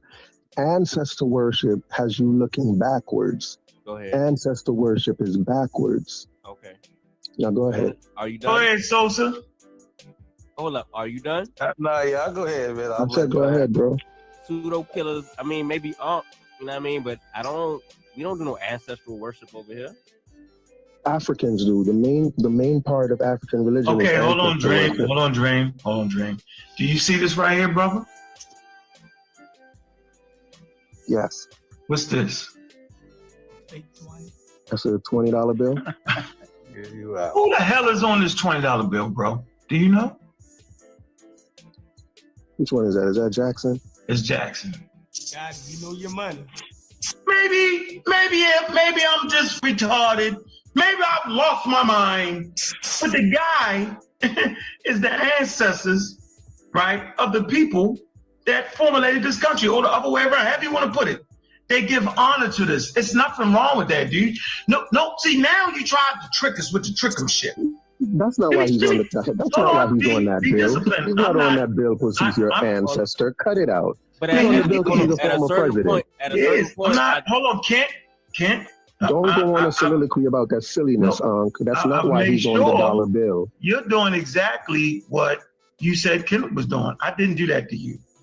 I'm sorry, sir. You're absolutely right. Sir. Thank you. I want a smooth ass show where it's slow down and even where I can beat you up. Okay? So I'm simply saying that the dollar bill is a representation of the ones that are honored in their community, bro. It's very clear. Okay? Even the Christians, in all their infinite wisdom, they're honoring ancestors, those that come before them.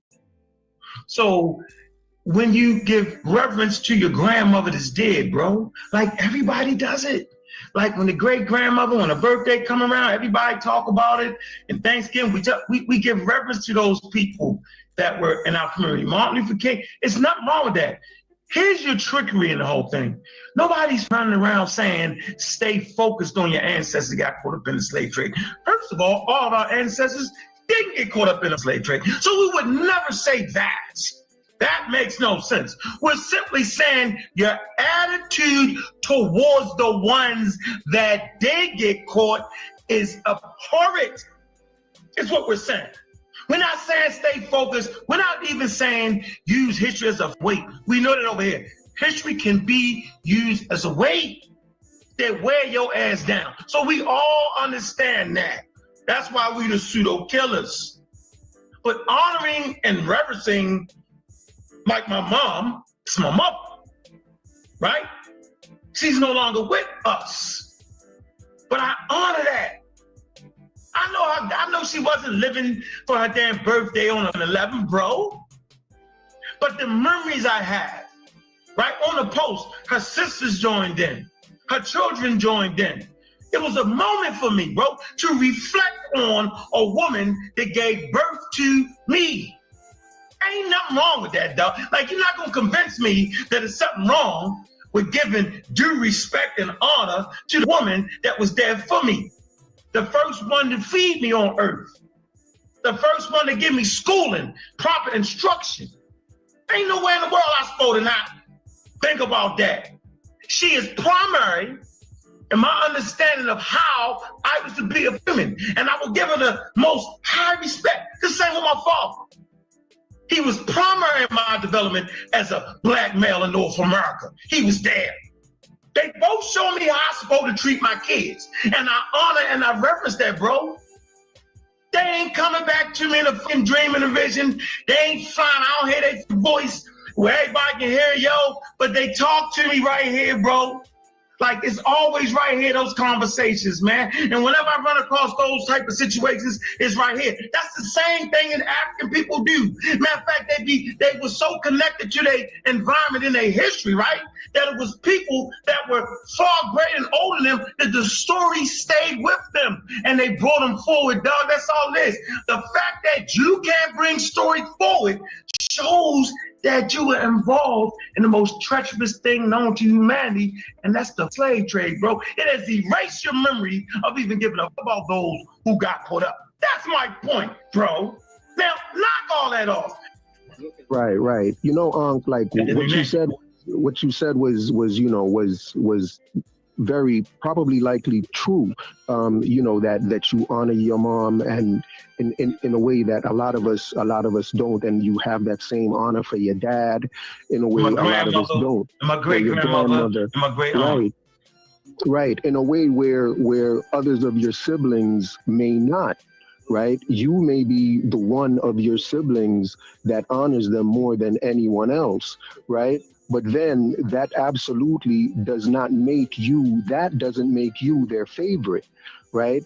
Even though you're the one that honors them the most, they may still have another sibling that's still their favorite. So what I'm saying is, you know what I mean? I agree with you. There's nothing wrong with honoring them the way you do, right? But all I'm saying is there's also nothing wrong with not honoring them the way you do, right? Because people can honor them in different ways, which they may appreciate even more than the way you're doing it, right?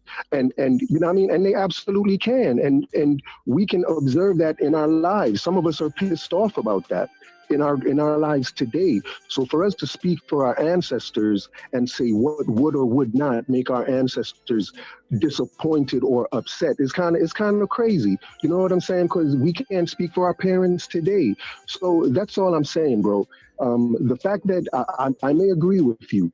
It's good for you, Ankh, given who you are and your experience of life. It may be good for you to honor your mom, your grandmom, your granddad, your ancestors. That may be good for you, given you and who you are, given your experiences. But given me and given my experiences, that may not be who I am and how I express who I am. And it doesn't make my mom or my grandma or my granddad or my ancestors any less happy with me than they are with you. In some cases, they may be even more happy. Okay, but look, hey, whoa, Ken, hold on. I like that. I like that. No, he tricked you, Corey. He's talking to y'all. He's talking to y'all. He did it again. He did it again. See the trick? Y'all niggas tonight. Look, my fault, Chef Baba say, look, here's the trick. No one said that American Dream should honor those who was caught up in a slave trade a certain way. No one else did. Everybody has their own individual way, right? As a matter of fact, you might be one of those people that don't even talk about it.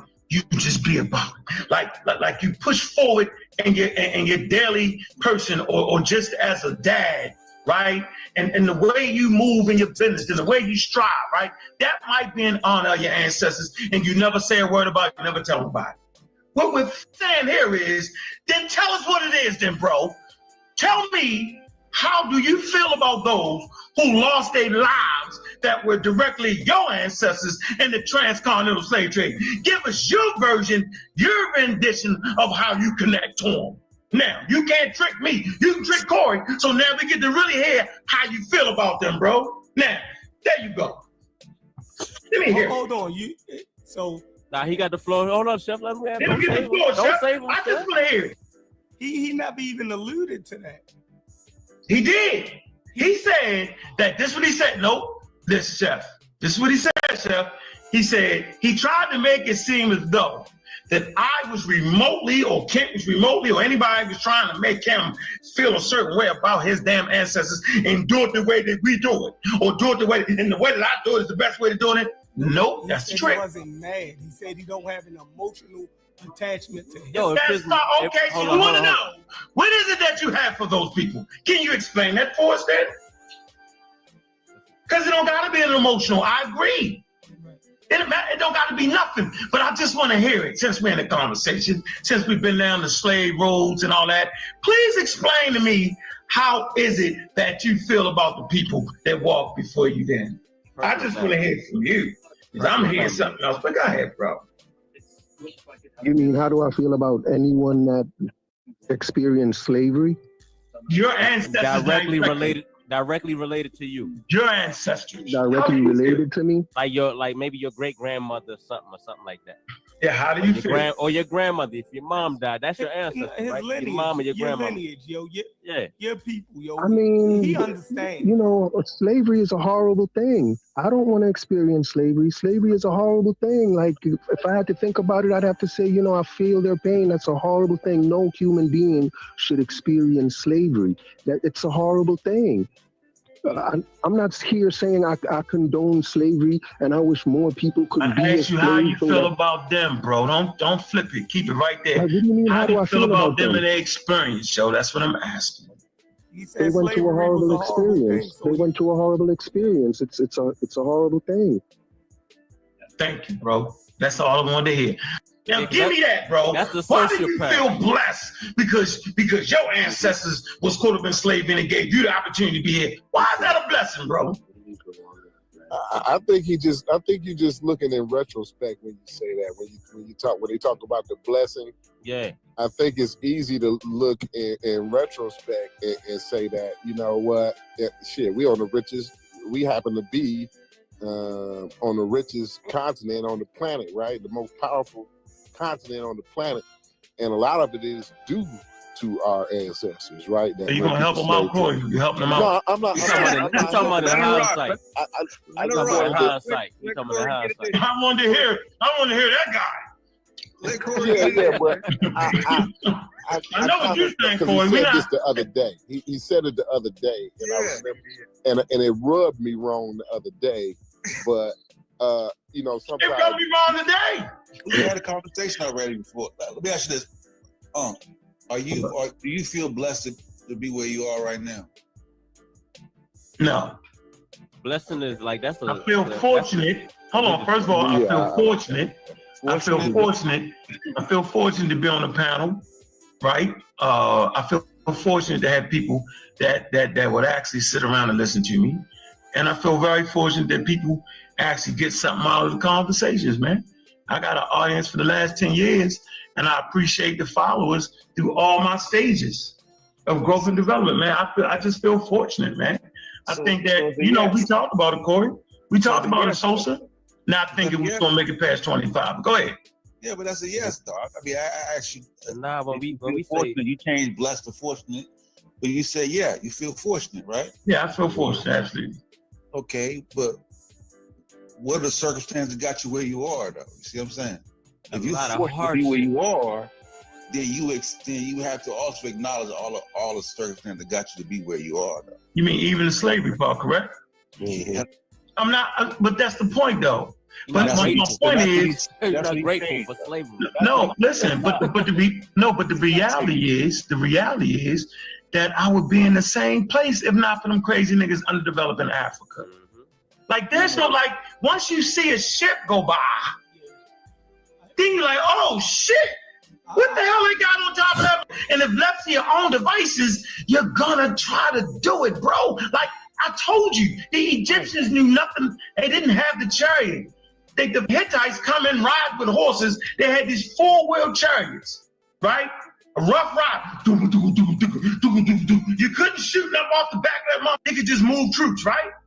They took them off. They reverse engineered it. They cut it in half.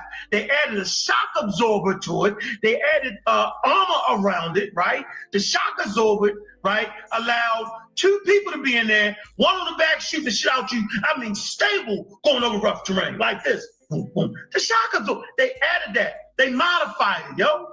The African would have modified the goddamn boat, ship, canoe. Think about that. So I'm saying the fact that they constantly fought against that. That's why yesterday's conversation was valuable for me and people listening, right? It was more of to show you how they purposefully underdeveloped Africa. Read the book by Walter Rodney. They purposely scrambled for the resources of the indigenous people without asking them, right? Why would they undevelop Africa? That's a conspiracy. No, you underdevelop Africa so that the people themselves can't take advantage of their own resources. That's called colonialism. Same thing with Iraq and Afghanistan. You know what I'm saying? But look, Corey, you see when you give us the same technology that you give people that have advanced, we do the same. Like that dude on your picture right there. We do the same shit they was doing. Yeah, right, man. That's what I was saying. The people who gonna persevere is they gonna persevere in any circumstance. They always gonna be the ones who stand out. Always. Right. They're gonna be that anyway. I don't think the question is not would you be able to do it any other way. It's a question of in life you end up where you end up. Right. That's why. Period. All the other shit is delete. A victim of circumstance. Right. So let's not act like that's the only way we can end up where we at. You can wake up and say, "Damn, I'm glad I'm right here," or you can wake up and shit and be like, "God damn." Yeah, but it's niggas that ain't like living like us right now. It's niggas like on the street right now. I'm not. Don't make it. Everybody ain't living like us. Yo, everybody not living like us right now. And there's more. It's way more poor niggas out here in the streets than it is us niggas, yo. No, it's way more poor. It's way more poor white people than it is black people, because one thing. It's the numbers. So it's like almost 200 million of them. There's only 40 million of us. Most black people get up and go to and take that, and they got a business and they go to work every morning. Most black people, they law-abiding citizens. The overwhelming majority of black people are well-to-do, law-abiding citizens. When you know what I'm saying? When you're talking about, you know, you can think of some white people that live in your town or city like doing way worse than you. It's a trailer park like about 4 miles away from my house. It's a trailer park, man. You know what I'm saying? Like niggas in the projects that live the other direction 4 miles away, they living better than the motherfuckers in the trailer park. So you know what I mean? Like I think, you know, like I said, people gonna persevere. The ones that's gonna persevere is gonna persevere. We talked about how you read the book by Hakeem Olajuwon, right? You see how he grew up in the projects, right? Brother grew up in the project, had to bum his way around to make it through college, right? Didn't even think he was gonna make it through college. Was a drug addict and everything, but he ended up being a astrophysicist, man, in the end, a mathematician and an astrophysicist. It took a lot of luck, though.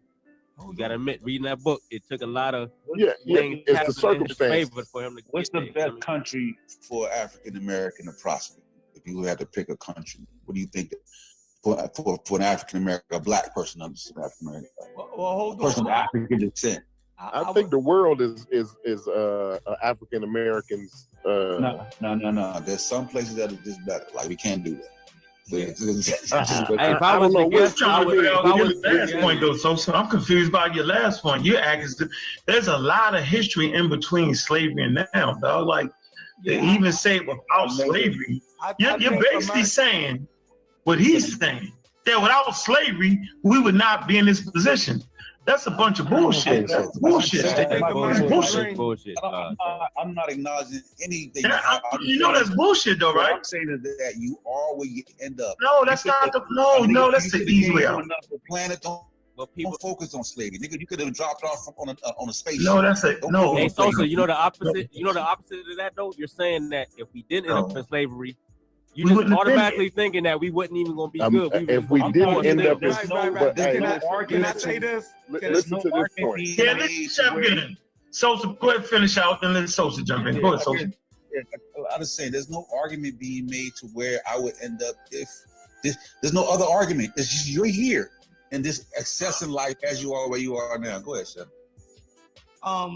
Yeah, and I think the key word that was used, American Dream used the word blessing, and Unc used the word fortunate, right?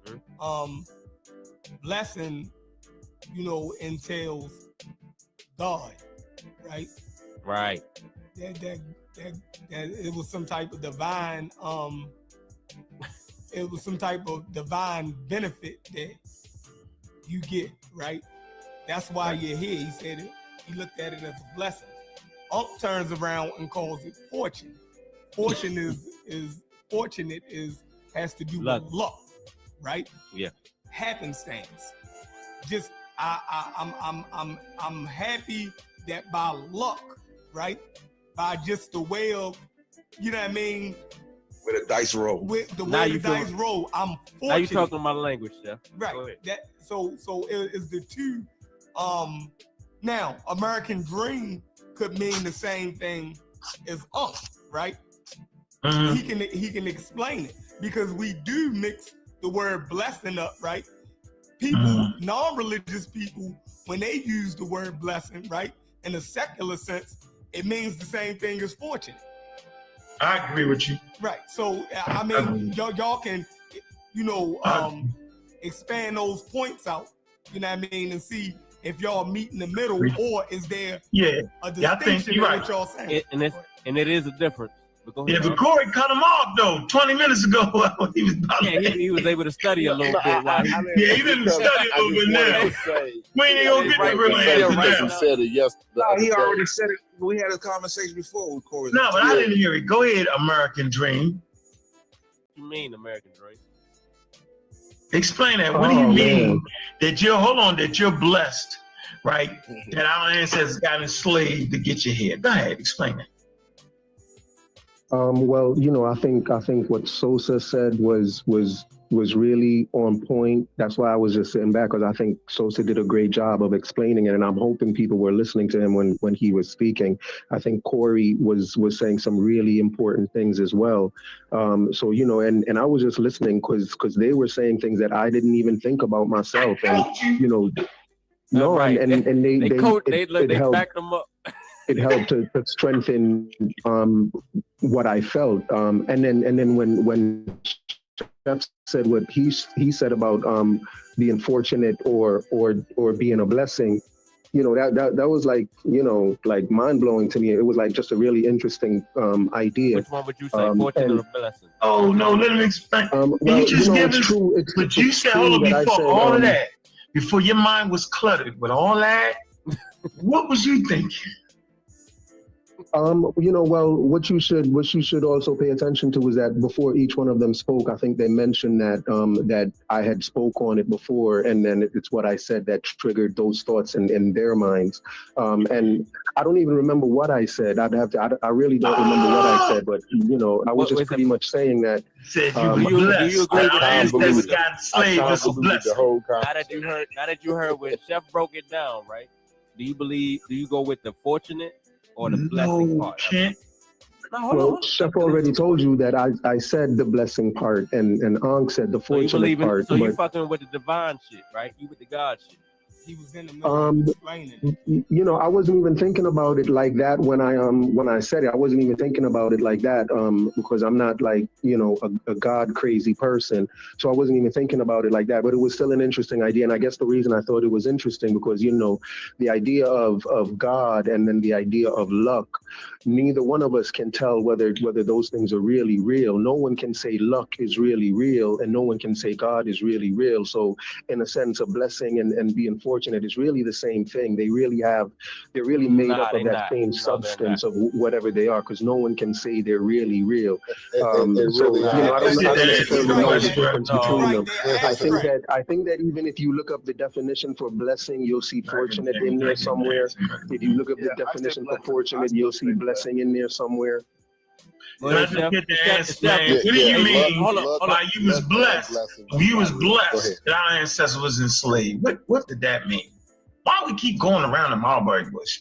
What did you mean by that? Like all of us, like right now, one of the things that I think all of us as parents, for example, like me as a father, I always want more for my kids than I have, right? And I would be willing to go through some real hardships to make sure that my kids were better than me. And I can only hope that, you know, when my kids get whatever they get out of it, that they think of it as like a blessing. You know what I'm saying? That their dad went through that hardship that they didn't have to. So I guess it's that same sense that I'm in a position where I don't have to go through what they went through, and I'm kind of living the dream that they dreamt of. So it's that same kind of sense of being of kind of reaping the benefits of the struggles that my parents or my ancestors went through. It's like it's just that same type of a blessing that I don't have to experience that struggle that they experienced. And you know it, but that shit sound good as a motherfucker. I'm gonna end it with that.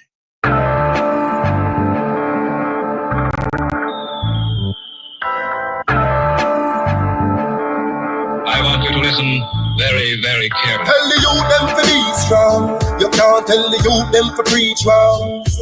While you try it on these lands, just remember every man is equal. Yeah. Each one teach one, and a father God, him a the only done. So make we peace and reason. Smoke trees, span the ends, all of the meds. Take a look at life, and don't close your eyes. Sometimes things happen and it's no surprise. And I just, so it go. It's a government, no have no heart, them no care about poor people. Yeah, bigger heads no love people again. Them more sad than little of them. You see friends now reason again. Vex through whistle of them. What time it hurt me to see how the face. Deal with the eagle of them. Regular me see it's a pain. Regular me see it's a pain. Take a look at life and don't close your eyes. Sometimes things happen and it's no surprise. And I just, so it go. It's a government, no have no heart, them no care about poor people. Social commentary. Drop the one, your principle, you don't know. The global will come and do it. Some people life every day, it's stress. The high price from JPS, that topic is currently. Jah alone, him a go help you. We need food and we no healthy. We are feel the pain, beg you protect me. In a life we have no envy. Take a look at life and don't close your eyes. Sometimes things happen and it's no surprise. And I just, so it go. It's a government, no have no heart, them no care about poor people.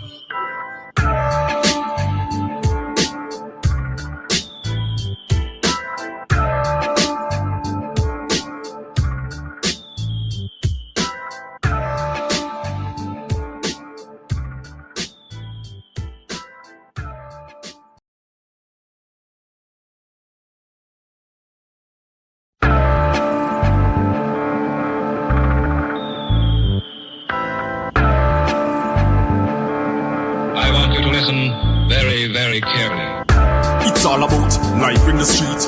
People are suffer, try survive in the heat. But mind them up to one hygiene a tweet. That's why enough of them get rifle a beat. Everybody want big ups and want to drive in a jeep. Every day I'm at the ball when she bike in a read. Not even 5 days, you can't find for the week. Me no see no changes, the same cycle repeat. Give thanks cause life it's a sweet. But keep an eye open every time you go sleep. Cause mankind jealous and them idle go late. Them never yet plant and not try figure it. Bigger heads where you fight for the sake. Now care about the future nor the child where you creep. Them a pray the fat Kyle we submit. The system will slide where you fit. Inna the streets so we born and grow. Only Jah know and nobody know. When we talk about ghetto life, ghetto life. Talk about ghetto life, ghetto life. Everybody a priest and them want it low. That's why them a speed and they pan the go. Cause this a real ghetto life, ghetto life. This a real ghetto life, ghetto life. Yeah, yeah, yeah, yeah. Everybody just a pre-success. When me looking at the street, you me see enough stress. Them all a fight for who reach up next. Everybody want floss and a beat up chest. Juvenile in a them teen love sex. Them a breed the fast money, them no need subjects. And if you're unfortunate, please don't vex. Also the things said cause the streets don't rest. In the streets so we born and grow. Only Jah know and nobody know. When we talk about ghetto life, ghetto life. Talk about ghetto life, ghetto life. Everybody a priest and them want the dough. That's why them a speed and they pan the go. Cause this a real ghetto life, ghetto life. This a real ghetto life, ghetto life. Yeah, yeah, yeah. It's all about life in the street. People are suffer, try survive in the heat. But mind them up to one hygiene a tweet. That's why enough of them get rifle a beat. Everybody want big ups and want to drive in a jeep. Every day I'm at the ball when she bike in a read. Not even 5 wheels, you can't find for the week. Me no see no changes, the same cycle repeat. Give thanks cause life it's a sweet. But keep an eye open every time you go sleep. Cause mankind jealous and them idle go late. Them never yet plant and not try figure it. Bigger heads where you fight for the sake. Now care about the future nor the child where you creep. Them a pray the fat Kyle we submit. The system will slide where you fit. Inna the streets so we born and grow. Only Jah know and nobody know. When we talk about ghetto life, ghetto life. Talk about ghetto life, ghetto life. Everybody a priest and them want the dough. That's why them a speed and they pan the go. Cause this a real ghetto life, ghetto life. This a real ghetto life, ghetto life. Yeah, yeah, yeah, yeah.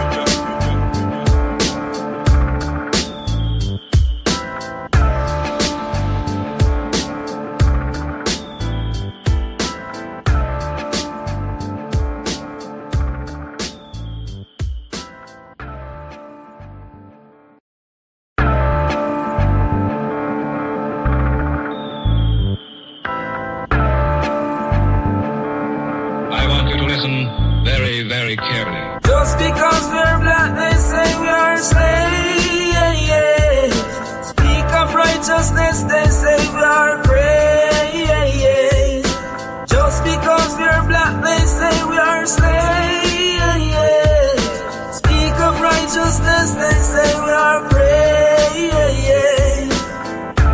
Brought us from the motherland in bondage and chains. Bury our culture and change our names. They claim we're free, yet we are in pain. As long as there's life, there's a lot to gain. Just because we're black, they say we are slaves. Speak of righteousness, they say we are praise. Just because we're black, they say we are slaves.